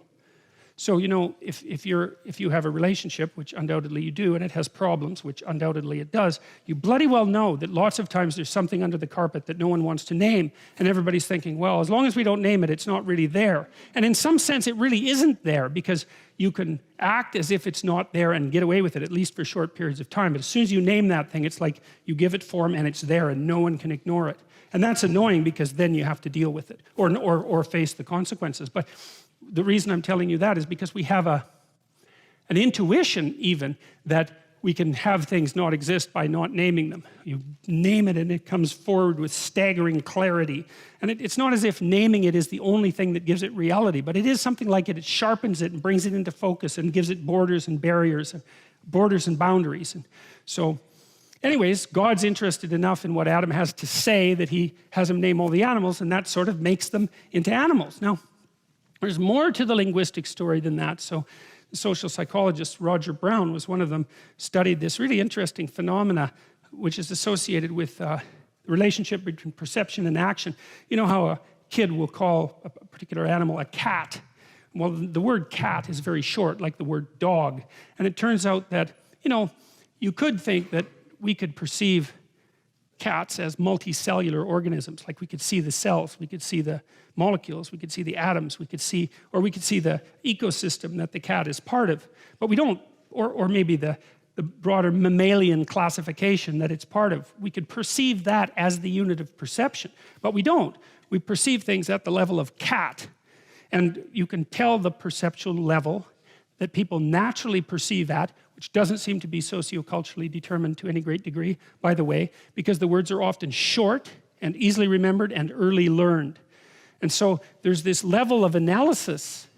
Out of all the possible levels of analysis that the world does exist at, we perceive it at a certain level of analysis, and that level of analysis seems to have something to do with the world's functional utility for us at that level. And the perception at that level and the naming at that level gives things a reality at that level. You know, because the thing about things is that they're not easily separable from other things. They tangle together in all sorts of strange ways. And yet when we cast our eye and use our language to orient ourselves in the world, we cut things up into discrete, discriminable objects that we can then utilize. And there's something about that that makes them real in a way that their interconnected potential, the interconnected potential that they were before that it's not real in the same way, at least. I think it's even less real. I think that's a right way of thinking about it, even though it's not completely unreal. But it's an echo. Adam's a little God at that point, a little God the Father, and God's already done the groundwork, but Adam has to come along and say, well, that's a cat. It's like, poof, whatever that is now a cat, and that's a dog, and that's a sheep. And you know, it gives them something like pragmatic form. But for Adam, there was not found a helpmeet for him. And the Lord God caused a deep sleep to fall upon Adam, and he slept, and he God took one of his ribs and closed up the flesh instead thereof. And the rib which the Lord God had taken from man made he a woman and brought her unto the man. And Adam said, this is now bone of my bones and flesh of my flesh. She shall be called woman, because she was taken out of man. Therefore shall a man leave his father and his mother, and shall cleave unto his wife, and they shall be one flesh. That's a walloping statement to put in there at the end of those 3 sentences. I mean, the therefore comes as somewhat of a surprise, but there's an injunction there. Well, it's a good injunction, man. I'll tell you, people who don't do that, they have a hell of a time in their marriage. And so this is a good thing to know. If you are married, or if you're planning to get married, is like, you know, we have very strong orientation towards our parents, and for good reason. It's like the injunction here is, that's secondary as soon as you're married. And failure to do that makes your marriage collapse. And then you deserve it to collapse too, as far as I'm concerned, because it's a reflection of your pathological immaturity and your unwillingness to extract yourself from the, you know, talon-like grip of parents who are a little bit too much on the interfering side. But the injunction, there's a deep injunction here. It's very complicated. So one of the ideas is that the original Adam wasn't a man, like a separate man. It was more like a hermaphroditic being. And in that hermaphroditic being, there was a kind of undifferentiated perfection. And then that was split into male and female. And then that part of the goal of human beings is to reunite that as the singular unity that reestablishes the initial perfection. And that's actually the goal of marriage from a spiritual perspective. And you could read about that if you read Jung, because he wrote quite a bit about that. It's lovely. It's such a good idea. So I had these friends that went to Sweden to get married. They were from northern Alberta, but his heritage, both their heritages were Swedish. And in this ceremony, they did this cool thing as they were being married, and they had to hold a candle up between them, right, while they were being married. And you think, well, okay, what's the candle? Well, it's a source of light. It's a source of illumination, right? It's a source of enlightenment. It's the candle that you put on Christmas trees in Europe. So it's the light that emerges in the darkness in the depth of winter. It's a symbol of life in darkness. It's the reemergence of the sun at the darkest, coldest time of the year, which is also associated symbolically with the birth of Christ for all sorts of complicated reasons. And so the candle's all that. And then the next question is, why do you hold it above you? And the answer is because what's above you is what you're below to. So it simplifies something transcendent. And so why do you both hold on to it? Well, because you're both supposed to hold on to the light, right? And you're supposed to be subordinate to the light. And so you ask, well, who's in charge in a marriage? Well, the light. That's the idea. So you come together as one thing. You're no longer two things. It isn't what's good for you, and it's not what's good for your wife. It's what's good for the marriage. And the marriage is about the combined being, which is the reassembly of the original hermaphroditic being at the beginning of time. That's the idea. And that's all packed into like these 4 sentences. And you know, there's been, well, all of these sentences have tremendous history of interpretation associated with them, right? It's just endless and endless and endless, and that's one of the lines. And so it's also an antidote to the idea that women taken out of men, which is obviously the reverse of the biological process, by the way, makes women in some sense subordinate to men. That is not built into this text. I don't see that at all as built into the text. And there's something else that's associated with it too, and there's an idea that you know, in Sleeping Beauty, you know, Sleeping Beauty goes to sleep. And the reason she goes to sleep is because you have to remember what happens is she has parents who are quite old. And so they're pretty desperate to have a child, like so many people are now. And they only have one child, like so many people do now. And they don't want anything to happen to this child. Because like, hey, it's a miracle. And there's only one of them. And she's the princess. And so it's like, we're not letting anything around her. So they have a big christening party, right? And they invite everybody. But they don't invite Maleficent. And Maleficent is the terrible mother. She's nature. She's like the thing that goes bump in the night. She's the devil herself, so to speak. She's everything that you don't want your child to encounter. So the king and queen's saying, well, we just won't invite her to the christening. It's like, well, good luck with that. That's an Oedipal story, right? The Oedipal mother is the mother who devours her child by refusing, by overprotecting him or her, so that instead of being strengthened by an encounter with the terrible world, they're weakened by too much protection, and then when they're let out into the world, they cannot live. And that's the story of Sleeping Beauty, and that's what the king and queen do. And they apologize to to Maleficent when she first shows up and say, well, you know, they have a bunch of half-witted excuses why they don't invite her. We forgot. It's like, I don't think so. You know, you don't forget something like that. And she kind of makes that point. It's right, the whole horror of life.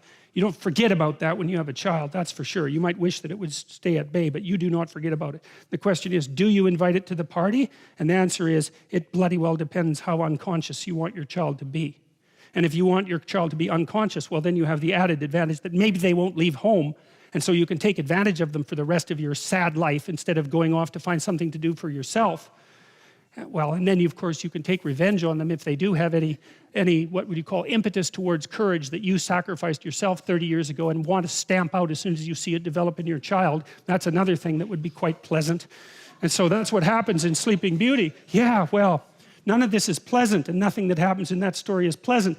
So Sleeping Beauty, she's naive as hell. They put her out in the forest and have her raised by these three like goody two-shoes fairies that are also completely devoid of any real potency and power, right? There's nothing maleficent about them. And then the first idiot prince that wanders by, she falls in love with so badly that she has post-traumatic stress disorder when he rides off on his horse, right? That's what happens.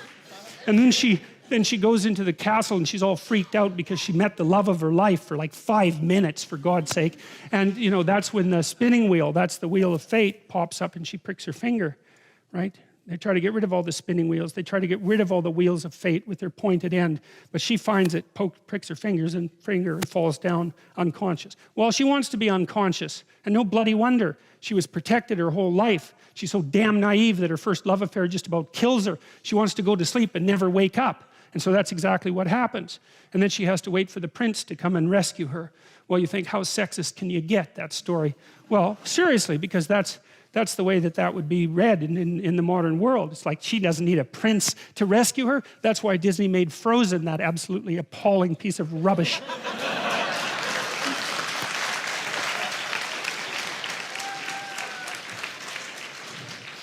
So, you know, you can say, well, the princess doesn't need a prince to rescue her, but you know, that's a boneheaded way of looking at the story, because the prince isn't just a man who's coming to rescue the woman. And believe me, he's got his own problems, right? He's got a whole goddamn dragon he has to contend with.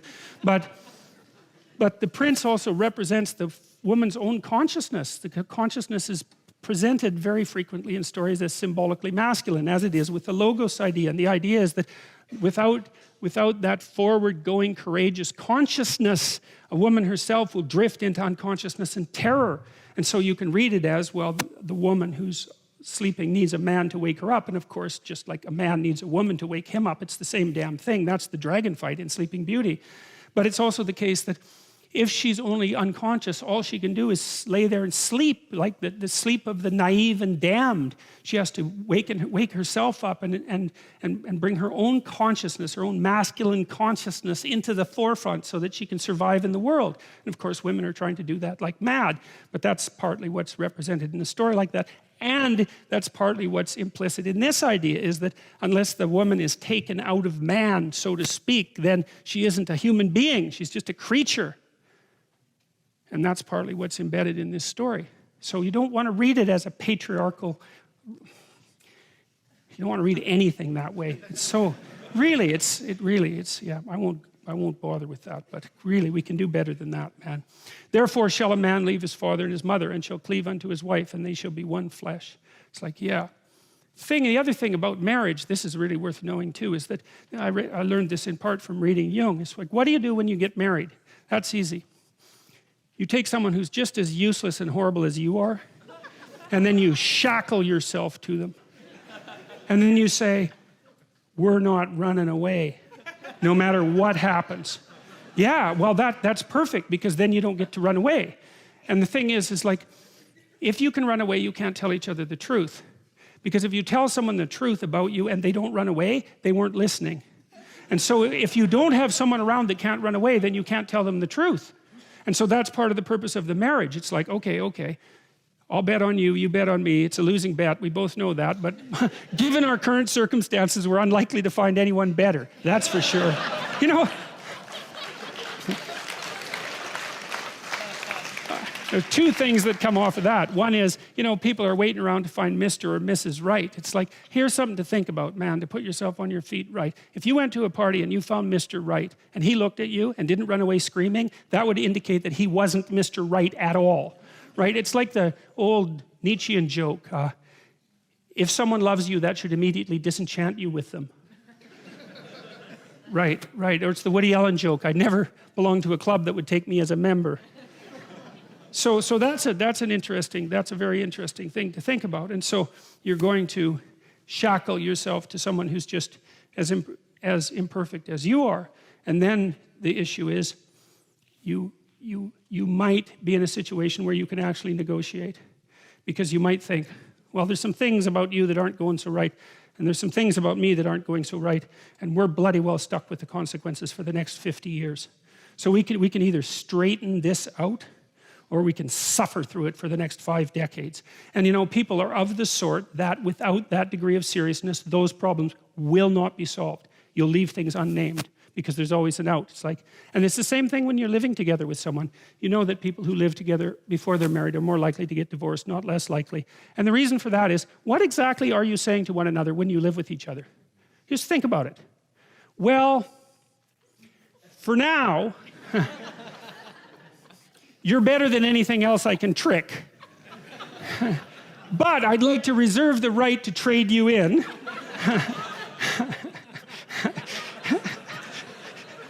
Conveniently, if someone better happens to stumble into me.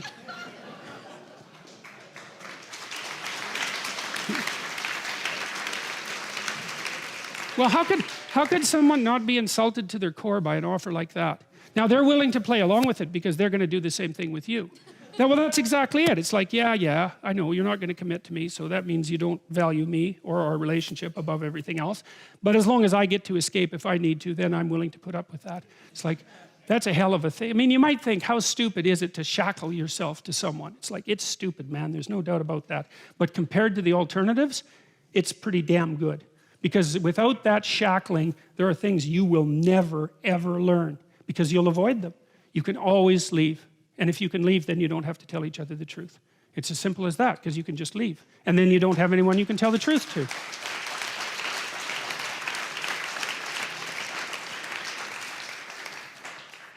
So there's some representations of the idea of the original. It's not, this isn't all Adam. This is an old Chinese symbol. I think it's Faxianua, although I think I have the pronunciation wrong, but it's really cool. See the snakes down here? They're kind of like a DNA symbol, which I find very interesting. And so that's the original cosmic serpent. That's sort of the potential out of which that emerges. And then that's the differentiation of that into male and female. And so that's like the predatory unknown. That's one way of thinking about it. That's the most fundamental conception of mankind, is something like that, is the predatory unknown. And then the bifurcation of that into the two fundamental cognitive elements of human perception, masculine and female. And you see the same thing here. This is Chinese. This is Egyptian, also extraordinarily old. It's the great serpent that underlies everything, bifurcating itself into Isis, queen of the underworld, and Osiris, king of Pharaoh, king of order. You see the same thing in an old alchemical symbol. I love this one. Looks quite a lot like the little thing that Harry Potter chases around, eh? Yeah, and that's not accidental, by the way, because the seeker is the thing that chases this, and the seeker that chases this and catches it wins. And that's a really old idea, and how the hell J.K. Rowling knew that, I cannot figure out, because that is a very, very archaic symbol, arcane symbol. On Google, it's called the round chaos. And the only reference to the round chaos that I can find on Google is on my webpage. And so I have no idea how Rowling came up with that. I mean, I know she looked at a lot of old texts, but the idea that if you play the metagame and you catch this, you win all the games is exactly right. And that's the motif for, what's the name of that? Quidditch. Yeah. So there's the potential. That's like the potential out of which God made the world at the beginning of time. And what emerges out of that is some kind of, that's the dragon, you know, in the dragon fight. That's partly the serpent that's in the Garden of Eden. And then that's the manifestation of masculine and feminine out of that.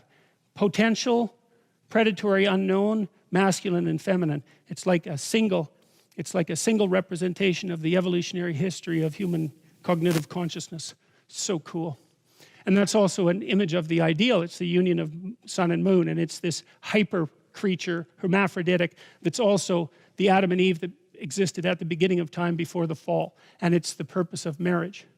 All of that as a sacrament, all of that in these images, it's just absolutely unbelievable what images can pack into them. And there's some more classical representations of Eve being extracted from Adam. And this is a cool line. And they were both naked, the man and his wife, and were not ashamed. Well, see, someone who wrote that would only write that like that if they were surprised that they weren't ashamed, because why would you point it out otherwise? And so there's this intimation that of two things. Number one is there was a point in time when human beings were naked and they weren't ashamed of it, and there is a point of time, which is now, where they're naked and they are ashamed of it. And then the question is, well, what's the association with nakedness and shame?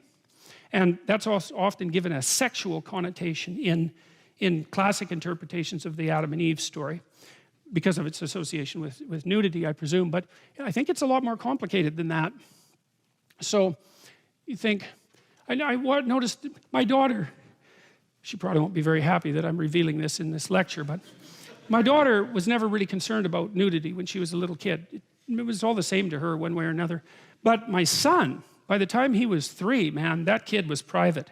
His bedroom door was shut, the bathroom door was shut. It was like, get the hell out of here. And that seemed to just happen of its own accord. And, you know, we had 2 children, and one was like that, and the other one wasn't. I didn't think we had much to do with it at all, but it was really fascinating to watch that emerge in him. And, you know, that sense of self-consciousness does seem to emerge in children somewhere around the age of 3. And you know, that's generally also when we start thinking that maybe having your baby wander around naked on a beach isn't exactly the best idea. There's something like that. The nudity in children is generally okay under some circumstances in public display. We seem to think of that as merely, it's acceptable. Why? I don't know. Why it stops being acceptable, well, that has something to do with sexuality, obviously, but it's a very complicated phenomena. But you know, the whole nudity thing is a very complicated thing. I mean, first of all, people are kind of strange because we're hairless, roughly, you know, compared to most animals. And we don't know why that is. Some people think it's because we lost our hair when we were wandering around in the desert, running around in Africa, because we're really, really good runners. We can run down animals, say. Like a human being in good shape can run a horse to death in a week. We can really run, man. And a lot of our ancestors, the Kalahari Bushmen, still do this. They just run an animal for till it dies. And the bushman doesn't die. I mean, they also sometimes shoot them with poison arrows, but they can just run them until they die. So we have tremendous endurance, and you have to be able to get rid of a lot of heat if you're going to run around in the desert, so we don't have much hair. That's one explanation. And Buckminster Fuller had an interesting explanation, which was he thinks that at some point during our evolution, we spend a lot of time near the water, and so we're like fish apes, something like that. Well, you know, we like to be on the beach, and there's lots of food there, and we like to swim, and we're really good at swimming for terrestrial creatures. And we cry salt tears like some sea-going creatures do, and women have a layer of subcutaneous fat like some sea-going creatures do. And we have kind of, our feet, which are very odd things, are kind of good for flapping in the water, although we can also walk with them. And so he thought that maybe that adaptation was to a water existence, like seals and so forth. Like we kind of went back to the ocean, but not quite. And so, but anyways, the evolution of that, hairlessness is an interesting thing, but it certainly does make us exposed to the world in a way that animals that have a covering of fur aren't. And then we're upright, which is very strange because most animals aren't. They're on all fours, and so their very vulnerable parts are protected and not exposed to view. And then, of course, when you're standing up nude,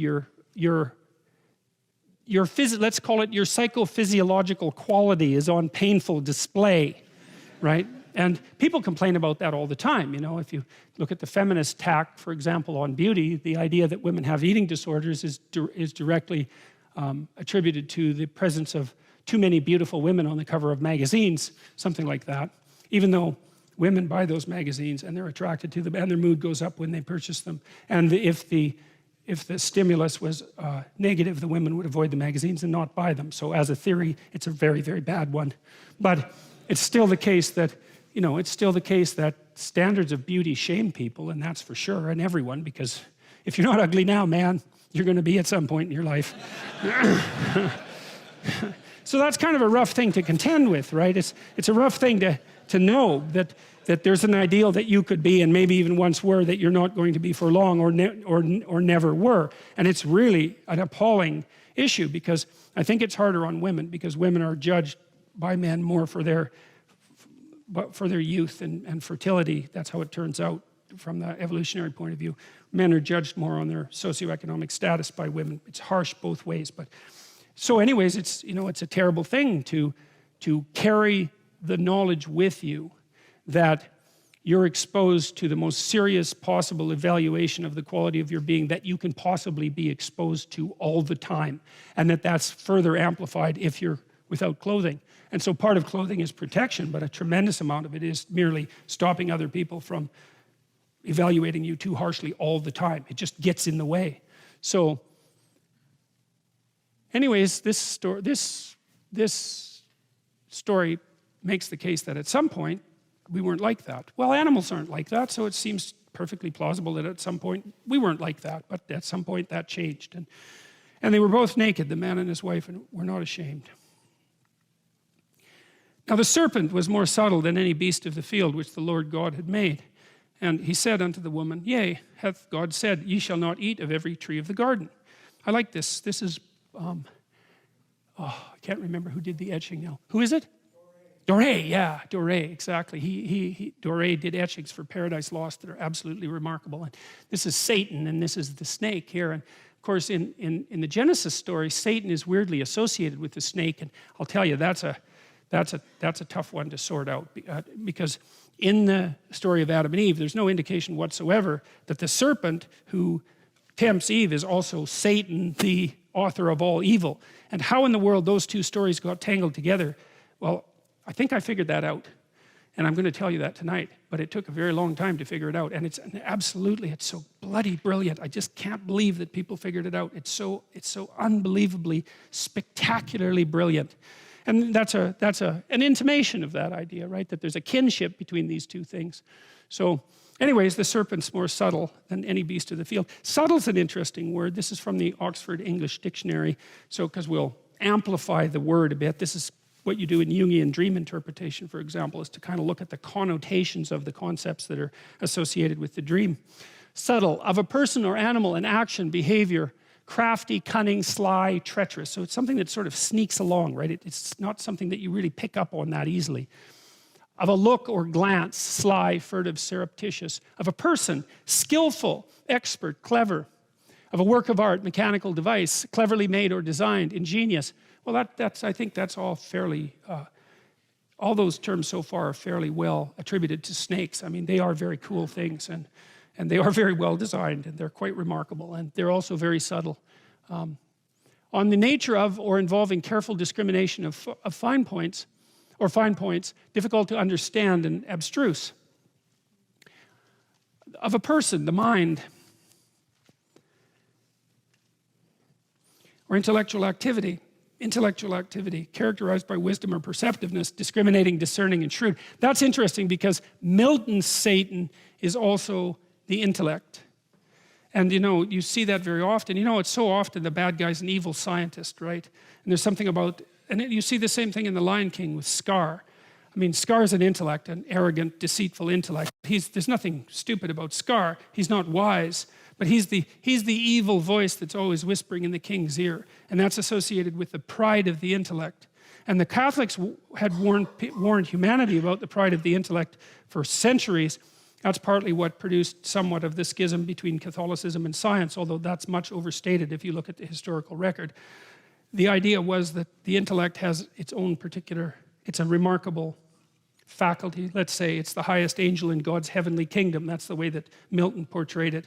But it's also the thing that can go most terribly wrong, because the intellect can become arrogant about its own existence and accomplishments, and it can fall in love with its own products. And that's what happens when you're ideologically possessed, because you end up with a dogma, like say a human constructed dogma in Solzhenitsyn's words, that possesses you completely, of which you believe is 100% right? So it eradicates the necessity for anything transcendent. And so that's the subtle element of the intellect that's associated symbolically with the snake in the Garden of Paradise. of a feeling, sense, sensation, acute and keen, involving distinctions that are fine or delicate, especially to such an extent as to be difficult to discern or analyze, also almost imperceptible and elusive, having little thickness or breadth, thin, fine, subtle matter, now historical, rarefied matter, barely there at all. And the woman said unto the serpent, we may eat of the fruit of the trees of the garden, but of the fruit of the tree which is in the midst of the garden, God has said, ye shall not eat of it, neither shall you touch it, lest ye die. And the serpent said to the woman, ye shall not surely die. For God doth know in the day that you eat thereof, then your eyes shall be opened, and you shall be as gods, knowing good and evil. Sneaky, subtle. It's a nice story, eh? The first thing is, the instant implication is, well, you can't trust God. So that's pretty sneaky. And the next is, well, he's trying to pull a fast one on you. And the next one is, well, he's trying to do that because he's jealous and he doesn't want you to know things that he knows because that wouldn't be so good. And he's lying to you anyways because you're not going to die. And if you eat it, contrary to what you've been informed, then all that's going to happen is your eyes will be open and you'll be like gods, knowing good and evil. Well, that sounds pretty damn good. So, you know, and I mean, Eve, what does she know? You know, it's no wonder she's susceptible to such blandishments. And it's quite interesting too, because Adam and Eve, God tells Adam and Eve not to eat the damn fruit, but they never promise not to, right? So they haven't promised, they've just been told to. And well, should they be obedient? Well, how obedient do you want your children to be? You want them to be obedient enough so they don't get hurt, but disobedient enough so that they go out in the world and do something courageous and they break some rules and they learn some things. And so, you know, it's a very paradoxical story. Anyways, the serpent wins this round, man. And so Eve pays attention to the snake. So again, we have the same set of images, right? We have Adam and we have Eve. We have this tree and we have this strange serpent. That's a dragon-like form. They're a sphinx-like form that's associated with the tree. The snake's eternally associated with the tree. Well, the snake was eternally associated with the tree. We spent, God only knows how many tens of millions of years as tree-dwelling primates. And the primary, or one of our primary predators, we had 3 primary predators: snakes, birds, cats. And so the snake has been associated with the tree for a very, very long time. And the lesson the snake tells people is, you bloody well better wake up, or something you don't like will get you. And who's going to be most susceptible to paying attention to the snake? And that's going to be Eve.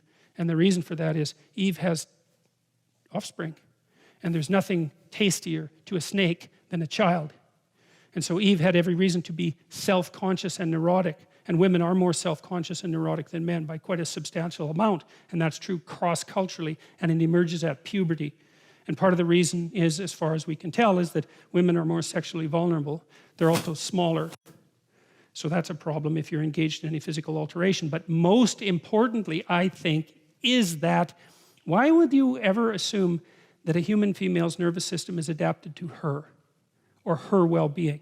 Why wouldn't you assume instead that her nervous system is adapted to the female infant dyad? Because if it isn't, then the infants die. And so you might think, well, women are way more susceptible to depression and anxiety than men are. And that's a hell of a burden to bear. And that's also true cross-culturally, by the way. And it also kicks in at puberty. And the biggest differences are in Scandinavia, for those of you who think it's sociocultural, which it isn't. So, but there's reasons for it, you know, and it's also at puberty when men and women start to become sexually dimorphic in terms of size, and men are way more powerful in their upper bodies. It's incomparably more powerful. And so that makes them a lot more dangerous. And the primary human defense mechanism is punching, like with kangaroos.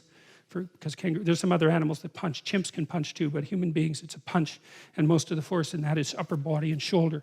And so a woman's no match for a man in a fight. And so she has every reason to be nervous, especially when you add to that her additional sexual vulnerability and the fact that she has to take care of extraordinarily dependent infants who are extremely fragile for a very long period of time. And so she had and women are more self-conscious than men. The empirical literature on that is clear. It's associated with trait neuroticism because self-consciousness is actually an unpleasant emotion. Who wants to be self-conscious? If I'm self-conscious on the stage talking to you, then all of a sudden I can't even talk to you. All I'm doing is thinking about me and all the things that are wrong with me, and I fall inside myself. It's like self-consciousness, although it's a great gift, let's say, is nothing pleasant. It's associated primarily with anxiety. So Eve had every reason to pay attention to the snake, that's for sure. I think I read this week that among, I can't remember which tribesmen it was, unfortunately, although I did put a footnote in my new book about this. These were jungle-dwelling tribal people. 5% of the adults had been attacked by a python, and a substantial number of children had been killed by them. So snake predation was no joke. It shaped our evolutionary past, and still is no joke in many places. And so we're attuned to snakes. And the thing is, as Lynn Isabel pointed out, an anthropologist, we are really good at detecting the camouflage patterns of snakes, especially in the lower half of our visual field. And there's evidence that part of the reason that human beings have such acute vision, which means that our eyes opened, let's say, is because we co-evolved with snakes and we learned how to see them. And then the price we paid for seeing was that our brain grew, because you need a lot of brain to be able to see. And the consequence of our brain growing is one day we woke up and discovered the future. And the future is where all the snakes might live instead of where they live right now. So there's that. The same thing, and the same, so interesting, again, these images, you see, in this one, you have the specter of death in the tree with the snake and the fruit. Now, fruit is interesting too. I already made the case that there's a tight linkage between what you eat and information, right? A conceptual link as well as a practical link. But it's also the case that we can see colors. And the question is, why? And the answer is because we evolved to see ripe fruit. So in the story of Adam and Eve, human beings are given vision by the snake and the fruit. And that turns out to be correct. So isn't that something? And then you think, what role do women play in relationship to men? Well, first, they make them self-conscious. Let's not ever forget about that. Because I would say the primary role that women have in relationship to men is to make them self-conscious. And men don't precisely like that. There's nothing that will make a man more self-conscious than being rejected. And why? Because why is he rejected? Well, obviously, Mother Nature, in the guise of that particular woman, has said, you're not so bad for a friend, but there's no reason that your genetic material should propagate itself into the future.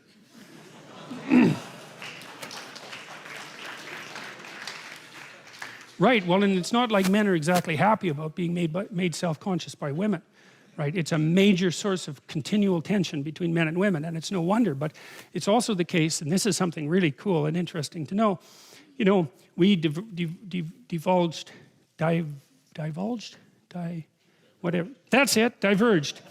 We diverged from the common ancestor between us and chimpanzees about 6 million years ago. Here's why, at least in part. Chimpanzee females are non-discriminate maters. They'll mate with any male. When they go into heat, which human females don't, when they go into heat, then any male is allowed access. Now the dominant males chase the subordinate males away. And so the dominant males are more likely to leave offspring, but it's not because of the female choice. It's not the case with human beings. Human females engage in hypergamy, and hypergamy is and this is also true cross-culturally, and it's also quite, it's just as extensive in Scandinavia. Not quite, there's a bit of attenuation, but not much. Women mate across and up dominance hierarchies. Men mate across and down. Okay, and that has to be the case because obviously it has to work that way. If one goes up, the other has to go down. The socioeconomic status of a woman is determines almost zero of her attractiveness towards a man. Whereas the socioeconomic status of a man is a major determinant of his attractiveness towards a woman. And it isn't his wealth either, because that's been tested. It's his capacity to generate and be productive and to share, because that beats the hell out of wealth. Wealth can disappear, right?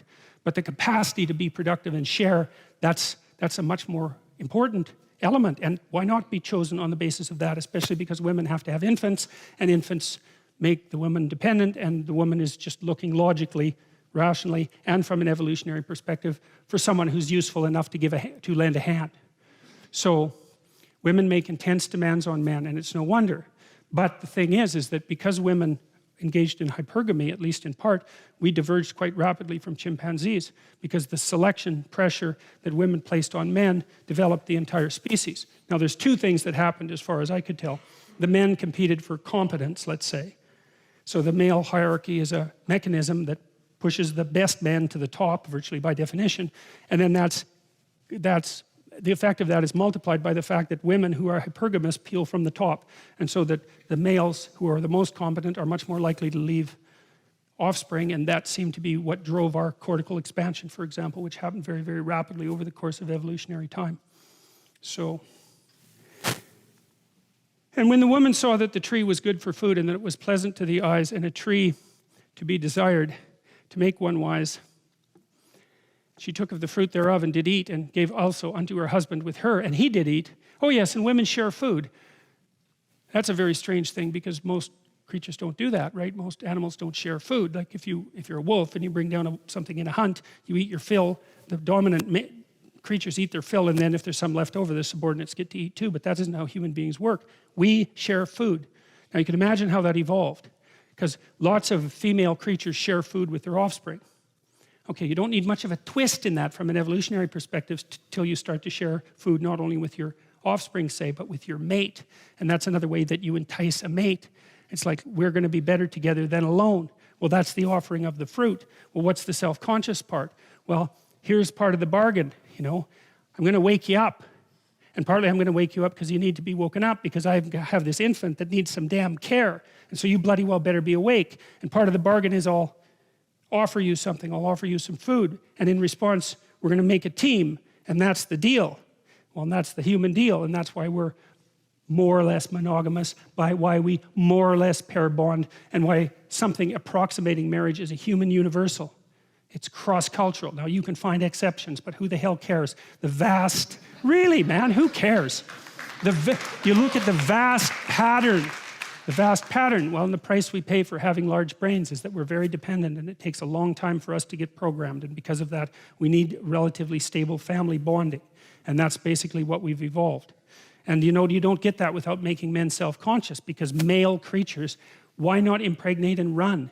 I mean, why the hell not? And that's something to really, no kidding, like that's the thing to think about. It is not why men abandon their children, that's the mystery. It's why any men ever stick with them. That's the mystery. Because you just have to look at the animal kingdom. And like the simplest and easiest thing is always the most likely thing to occur. So it's the exception, the long-term commitment, that needs explanation. She took of the fruit thereof and did eat, and gave also unto her husband with her, and he did eat. And the eyes of both of them were opened, implying that before that they were closed. And they knew they were naked. And they sewed fig leaves together and made themselves aprons. So that's so interesting. So their eyes are open, which indicates that they weren't to begin with. So whatever God created to begin with was kind of blind, but not blind in some strange way, because they weren't obviously wandering around in the garden bumping into trees. It was some sort of metaphysical blindness that's been removed by whatever has just happened. And whatever's just happened also made them realize that they were naked. Okay, so what sort of eye-opening is that? Well, what does it mean to realize that you're naked? It means to realize that you're vulnerable. That's what people discovered. It's like, oh, we can be hurt. So you're a zebra in a herd of zebras, and there's a bunch of lions around there laying on the grass. You don't care. Those are laying down lions. Laying down lions are no problem. It's standing up hunting lions that are the problem. You're not smart enough to figure out that laying down lions turn into standing up hunting lions, so you're not like building a fort to keep the lions out. You're just mindlessly eating grass. You're not very awake. But that's not what happens to human beings, is they wake up and they think, we're vulnerable permanently. It's never going away, right? It's the recognition of that eternal vulnerability. And what happens? The first thing they do is clothe themselves. Well, what happens when you're naked, when you need protection from the world? Well, obviously, look, you're all wearing clothes, you know? Why? Well, we've been doing that for a very, very long period of time. It's tens of thousands of years at minimum. In fact, you can track more or less when clothing developed, because you can do DNA testing of the kind of lice that cling to clothes rather than hair. And so we have a pretty good idea of when clothing emerged, and of different types as well. So that's quite cool. But the point is, they're naked and they think, that's not so good.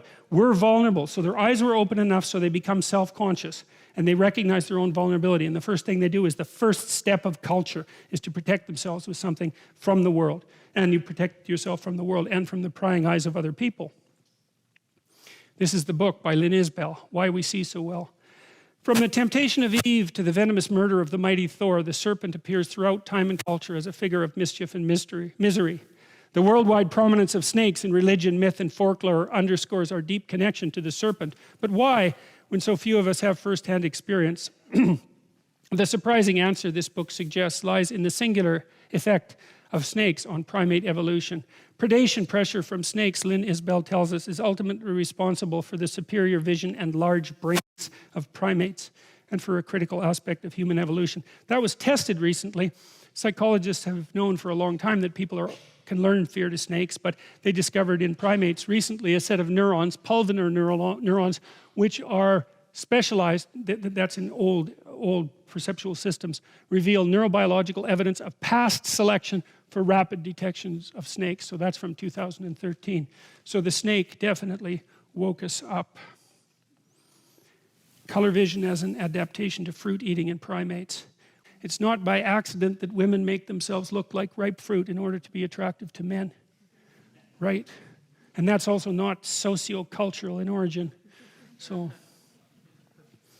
and they heard the voice of the Lord God walking in the garden in the cool of the day. And Adam and his wife hid themselves from the presence of the Lord God amongst the trees of the garden. That's interesting. So what's the implication?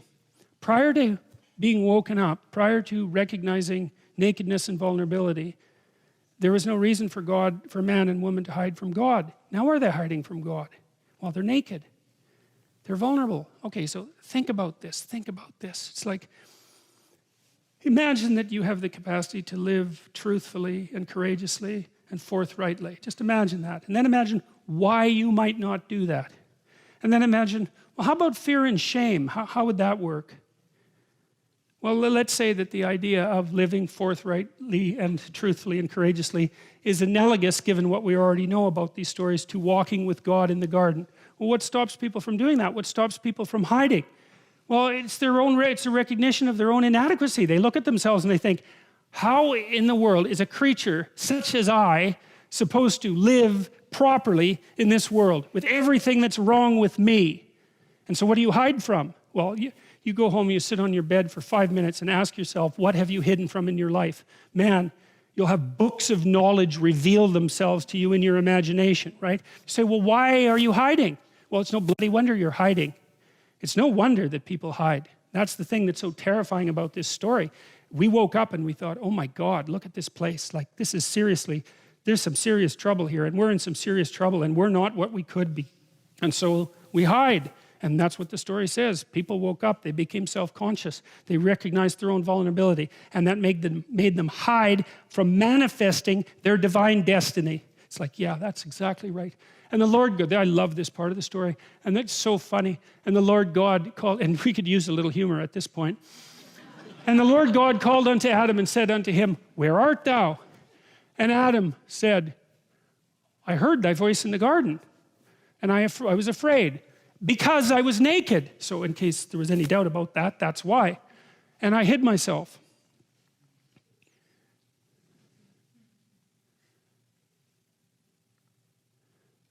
And God said, who told you that you were naked? Did you eat of the tree whereof I commanded you that you should not eat?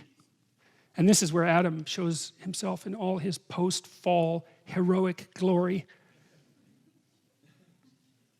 And the man said, the woman.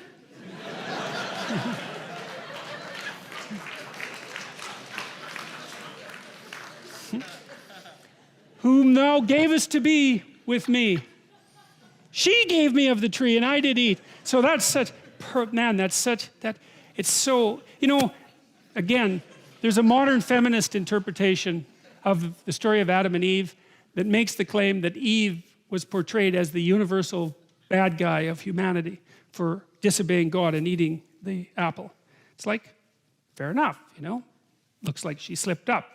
And then she tempted her husband, and, you know, that makes her even worse, although was foolish enough to immediately eat, so it just means she was a little more courageous than him, and got there first. But it's Adam who comes across as really one sad creature in this story, as far as I'm concerned. Look at what he manages in one sentence. It's like, first of all, it wasn't him, it was the woman. And second, he even blames God. It's like, it wasn't just the woman, it was that woman. And you gave her to me. And she gave me of the tree and I did eat. It's like, so, hey, Adam's all innocent, except now he's, not only is he naked and disobedient and cowardly and ashamed, he's also snivelly, backbiting, think. He rats her out like the second he gets the opportunity, and then he blames God. It's like, and that's exactly right. That's exactly right, man. You go online and you read the commentary that men write about women when they're resentful and bitter about women. You read it, it's so interesting. It's like, it's not me, it's those bitches. Okay? That's right, it's not me, it's them. And not only that, what a bloody world this is in which they exist. It's exactly the same thing. It's exactly the same thing. And it is absolutely pathetic. All right.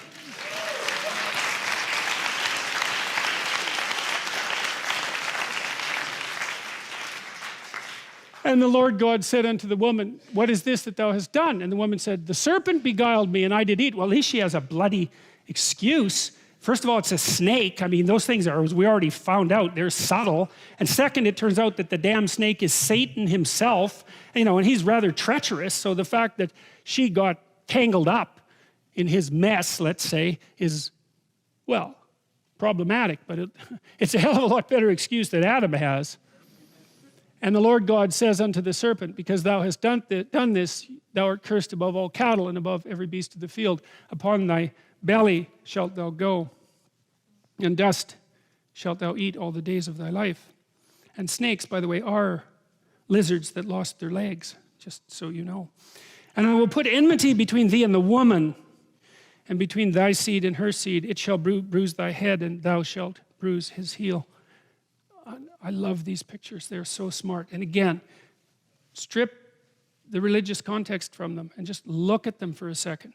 What do you see? You see the eternal mother holding her infant away from the snake. See it down there? Right? Crocodile, snake, everything predatory that's been after us for like 60 million years. The reason we're here is because of that. That's why it's a sacred image. Now this one I like even better.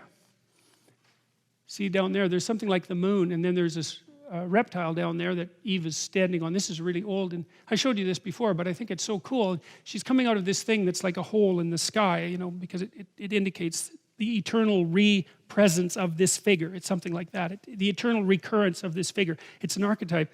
But then the potential out of which she is emerging, these are all musical instruments back here.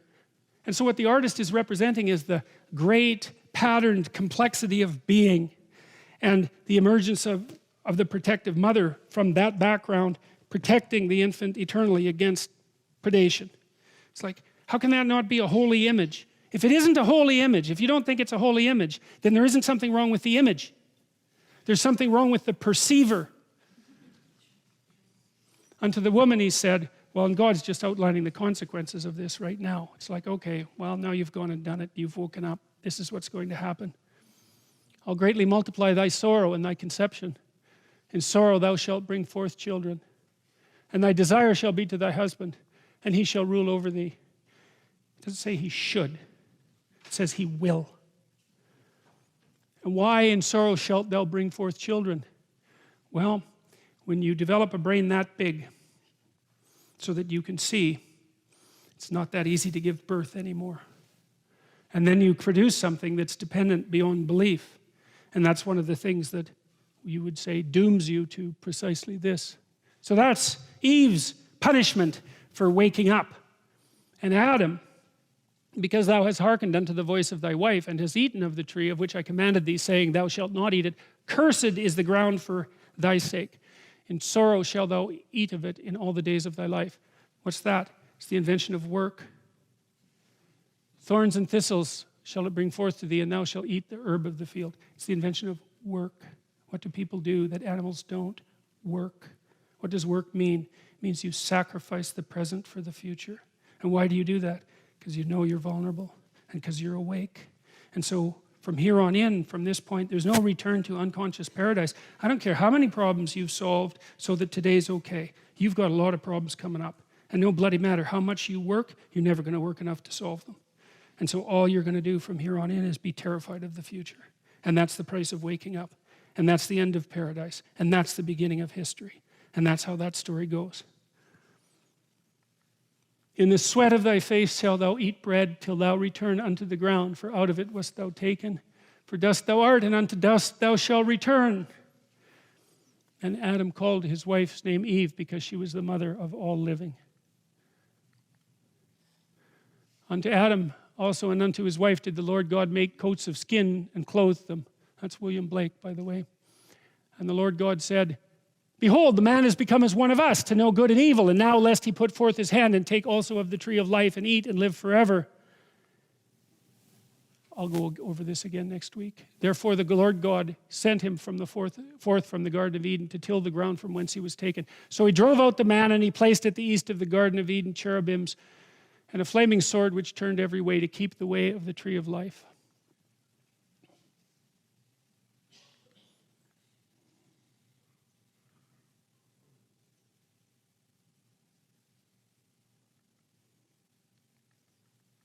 One more thing and then we'll stop. So I thought, why in the world? So Adam and Eve are tempted by the snake. They eat the fruit. They wake up. They realize they're naked. They realize that they're vulnerable. They realize the future. They realize they're going to die. They realize that they have to work. It accounts for difficulty in conception and the fall of humankind from unconscious paradise.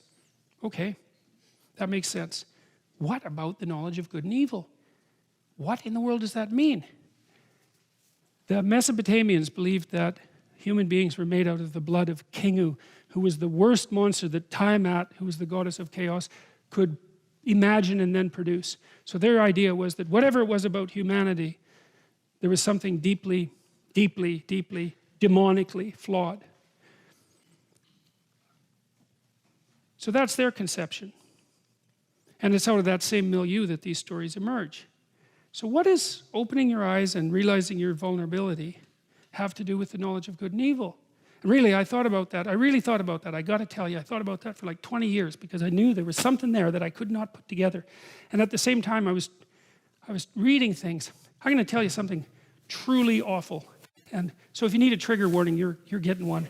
And believe me, I do not give trigger warnings lightly. So I'm going to tell you something you will never forget. So this is what Unit 731 used to do in China. It's a Japanese unit during the Second World War, right? As far as I can tell, they did the most horrific things that were done to anyone during World War II. And that's really something. So this is what they did. They took their prisoners and they would put them in a position so that their arms would freeze solid. And then they would take them outside and pour hot water over their arms. And then they would repeat that till the flesh came off the bones.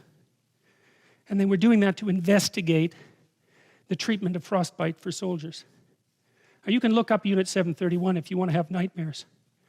So that's Unit 731. That's human beings. Someone thought that up, and then people did it. Well, that's knowledge of good and evil. Here's the key, man. You know you're vulnerable. No other animal knows that. You know what hurts you because you're vulnerable. And now that you know what hurts you, you can figure out what hurts someone else. And as soon as you know what hurts someone else and you can use that, you have the knowledge of good and evil. Well, it's a pretty good trick that the snake pulled because it doesn't look like it's exactly the sort of thing that we might have wanted if we would have known what the consequence was. But as soon as a human being is self-conscious and aware of his own nakedness, then he has the capacity for evil. And that's introduced into the world right at that point. And here's the rest of the story. So there's the snake, right? And you're some tree-dwelling primate and the snake eats you, and that sucks. So let's watch out for the damn snakes. And then you think, well, wait a minute. Your brain grows and you think, wait a minute. Well, there's not just a snake. There's where snakes live. Why don't we just get the hell out of the tree and go hunt down the snakes and get rid of them? So those are sort of like potential snakes.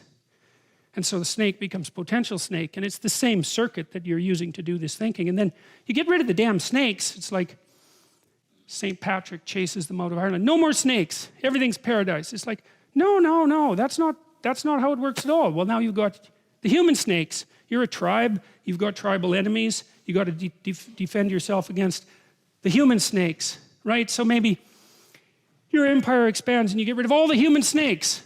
And then what happens?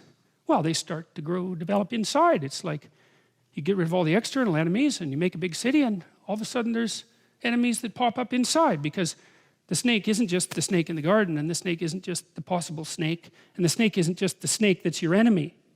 The snake is your friend, right? Because your friend can betray you.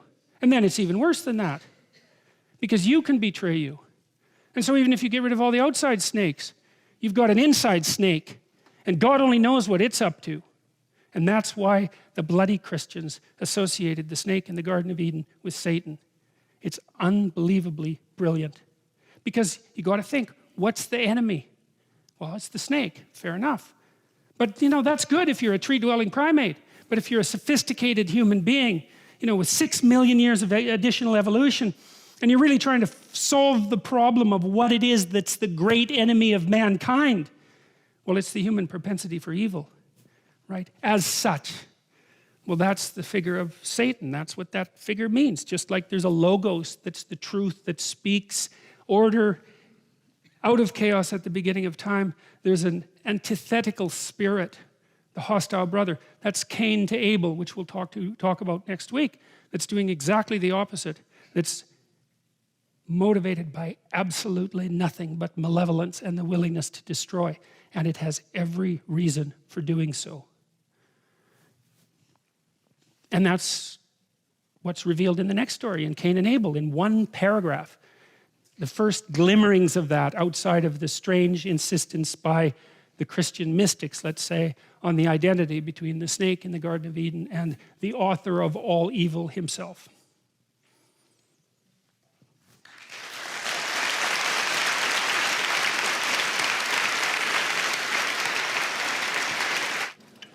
Okay, so we only have 15 minutes today. I wanted to finish that, so apologies for going over a little longer. All right. Sure. Hi, Dr. Peterson. Over the last couple of weeks and further back, you talk a lot about consciousness and the importance of it. And I was hoping to get your opinion on an issue of consciousness that has often seen Christianity, among other groups, and politics kind of clash. So I'm hoping to get your views on the consciousness or lack thereof of a human fetus, and how that's impacted your views on abortion, whatever they are, and any legislation surrounding that. Oh.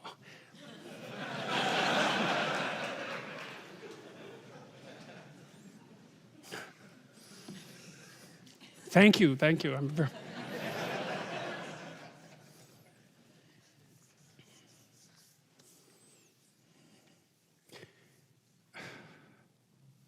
Okay, so the first question is, do I have an answer for that that's a good enough answer to actually reveal? No, I don't, but I can flail about a little bit around it. Abortion is clearly wrong. I don't think anybody debates that. You wouldn't recommend that someone that you love have one. Okay, now, having clarified that mere statement doesn't eliminate the complexity of the situation. The first question is should everything wrong be illegal? That's a tough question. Everything that's wrong isn't illegal. Then there's the additional complication of the difference, let's say, in gravity regarding the problem in relationship to men and women. And we don't know how to deal with that. Having said that, I would say that it's actually the wrong question. There's something Leonard Cohen said once. He said that in a massacre, there's no decent place to stand. And what he meant by that was, sometimes you're where there is no good decision left. No matter what you do, it's wrong. So then the question is, how did you get there? Well, let's say you're in a position where you are inclined to seek an abortion. The question is, how did you get there? Now, we have a lot to straighten out about the sexual relationships between men and women in the modern world. They're bent and warped and demented out of shape. One of the things I see with young people, for example, is that they will engage in sexual acts with one another that they would not talk about with one another. I mean, couples will do that for that matter, like married couples will do that, but they're married, that's a different story. It seems to me that if you are willing to engage in a sexual act with someone with whom you would not discuss that act, you probably put the cart before the horse. So the discussion regarding the legality of abortion is nested inside a larger discussion about the morality of abortion, and that's nested inside a larger discussion about the proper place of sexuality in human behavior. And to me, that's the level at which the problem needs to be addressed. Now, I don't have the answer to that, you know, because the old answer was get married. That's a good answer, and it's an answer that people should still listen to. But we'll put that aside momentarily. I had a client at one point who was, I don't know, she was probably, I'm going to disguise her in a variety of different ways. She was 27, 20, thereabouts, had come from a relatively conservative background, quite a timid, fearful person, and also not very well, not sophisticated in relationship to relationships. And she'd never had sex. Well, there's a bunch of things she'd never done. Well, the answer from me to her wasn't continue to be timid about everything, because that wasn't working out for her. She needed to go have some adventures.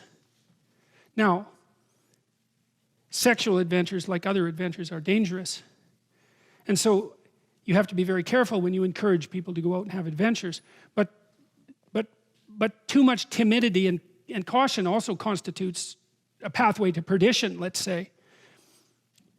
You can't just say to people in the modern world, well, no sex till you're married, unless you're going to get married when you're very young, and perhaps you should. I don't know about that. But I don't think that we're mature enough as a culture to have a serious discussion about sexual propriety, especially in the aftermath of the birth control pill. And we seriously need to do that, and we haven't. And so I think the eternal debate about abortion, horrible as it is it's the surface manifestation of a much deeper problem. Now, I talked a little bit today about the utility of marriage, like the spiritual utility of marriage. And that's something that I think we're so immaturely cynical as a culture. Like we're not wise enough to look at an institution like marriage and to really think about what it means and what it signifies. It signifies a place that people can tie the ropes of their lives together so that they're stronger. It signifies a place where people can tell the truth to one another. It signifies a place where sexuality can properly be integrated into life. That's no easy task. It's a place where children, at least in principle, can be put first and foremost as they should be once they exist.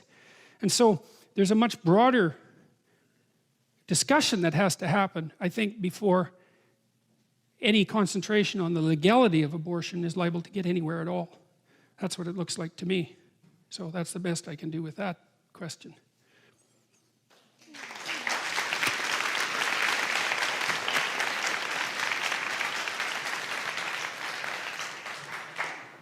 Hi, Dr. Peterson.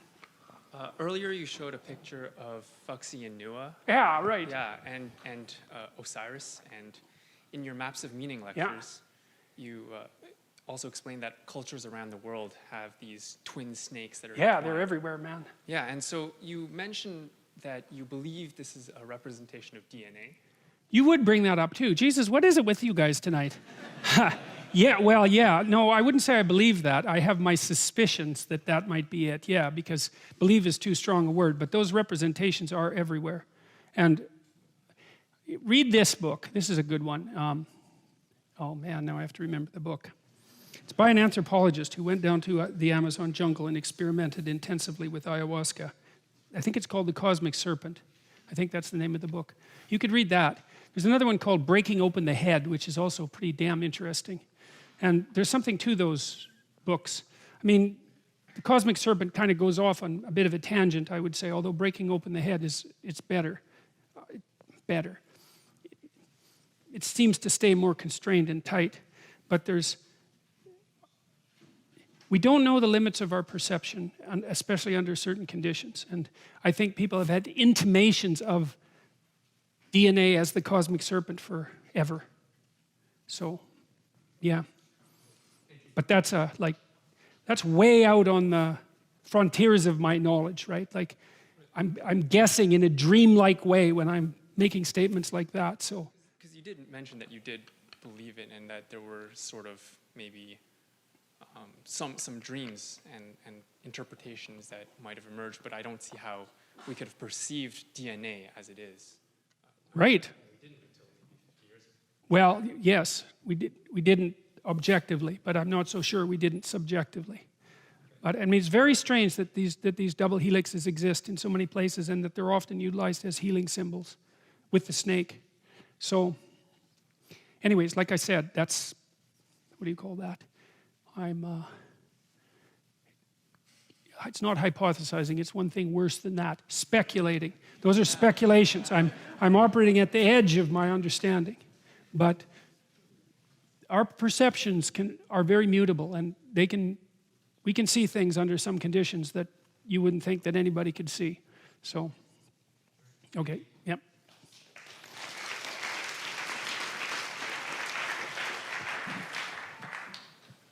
So I was just starting to have a thought while you were talking about sort of getting to the end of the talk about the snake and the apple and so on. So what you're saying is the moment that Adam and Eve eat the apple, they become nervous or whatever. So that's awareness of their own vulnerability. So then, like you said, it's also awareness of their own capacity to do harm. So it's like when they are eating the apple, then that's them.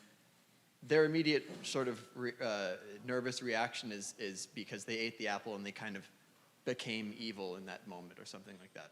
So, well, they woke up, and because they woke up and realized how they could be hurt, how they could and would be hurt over the upcoming, over time.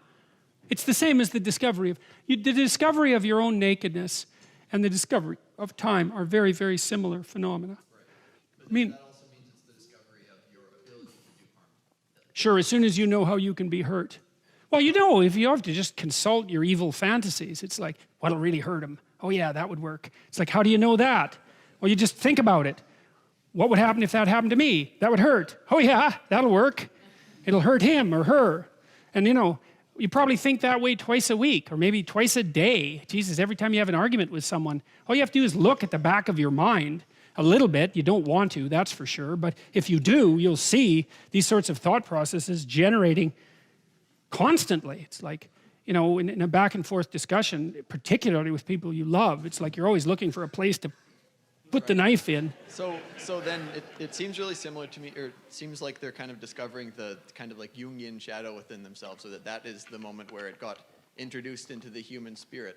Sure. And one of the things about the shadow is that it's also, when you integrate that, that's what makes you a substantial person. Right. So it's like, it seems to me that on one hand, well, it seems like this tragedy that Satan, the most evil, the father of evil, whatever, has introduced into people, but it also seems like without that shadow that people are kind of insubstantial. So yeah, well, right. I mean, like I said that there's been a multitude of interpretations emerge as a consequence of that story. What was God up to? Was God in fact evil, the initial God? Like, why would he create a snake? Why would he put it in the garden? Why would there be these trees? What the hell is going on with the whole Satan thing? You know, it's very, very problematic. Well, we'll talk about it more. And this, again, is, let's call it speculation. Well, if you want to make something strong, you test it. And maybe if you want to make something ultimately strong, you test it ultimately. And I think that there's an aspect of being that has that element, is that human beings are tested ultimately. It's partly because we know good and evil now. And so that's the landscape in which we exist. So you could say the landscape is a cross. It's chaos and order, and it's good and evil. And we're stuck in the middle between those two things. It's a very common theme, by the way, in video games. Exactly that. Chaos, order, good, evil. It's the basic plot of endless video games. And that's perhaps because it's the basic plot. Well, those are the things we have to contend with. Well, I had a vision once. I shouldn't tell you this, but I will anyways. I had a vision once that I went to heaven, and I was put in a Roman amphitheater with Satan, just like Thor, encountering the Hulk, right? That's coming up in that new Avengers movie. And so that was rather a shock, because I thought that was a hell of a thing to happen in heaven. And so I had this battle, and I won. And at the end, I came up to God and said, like, you know, what's with the whole Roman amphitheater thing there? It seemed like a bit over the top to me. I said, why would you put me in a ring with something like that? And he said, because I knew you could win. And you know, I don't know what to make of that. One thing I should make of it is I shouldn't tell you, but whatever. But you know, there's something to that in my estimation. It's like, do you protect the people you love, or do you try to make them strong? So you think it's not that we have like Satan to thank for making us substantial, it's that God gave us Satan in order to make us substantial. Well, I'd hesitate to say that, because you know it's so cut and dried. But I would say that that's a strong underlying theme in the biblical narrative. Yes. Now, it's certainly not the only theme. It's not the only interpretation by any stretch of the imagination. But there is something there. And there's something there, you know, at the end, we didn't talk about this. God puts up this flaming sword and these cherubim to keep you away from the tree of life. It's like, it seemed, if paradise and immortality are the promised land, then what's with the whole flaming angel and sword thing? We could have just had the damn fruit 5,000 years ago and not bothered with the problem. Well, it seems to me that there's something like, I don't know what it is. Consciousness through tragedy, clarity through suffering, maybe something like that. Or maybe the perfection that lurks as a potential in the future is something that has to be earned rather than given. Maybe it has no value without free choice. Maybe we have to distinguish between good and evil now that we have the capacity to actually apprehend them. Maybe that's what life is about. Maybe that's the separating of the wheat from the chaff. See, that's the idea in Revelation, right? Because when Christ comes back in the book of Revelation, he divides the damned from the saved. And the saved are the people who lived in Logos, roughly speaking, and the damned are those who don't. And so there's this idea that there's this dynamic that underlies experience that is in fact that sorting. Now, I don't know what to make of that at all, but that's the story. But what I can make of that is that I can't put a lever underneath the argument that I just made tonight about the relationship between the development of vision, the snake, the fruit, nakedness, time, the future, work, and most importantly, the emergence of evil.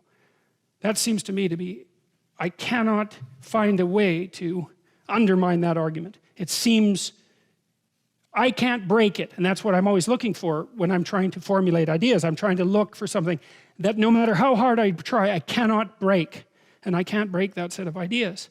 Now, what the full implication is of that set of ideas, God only knows, right? But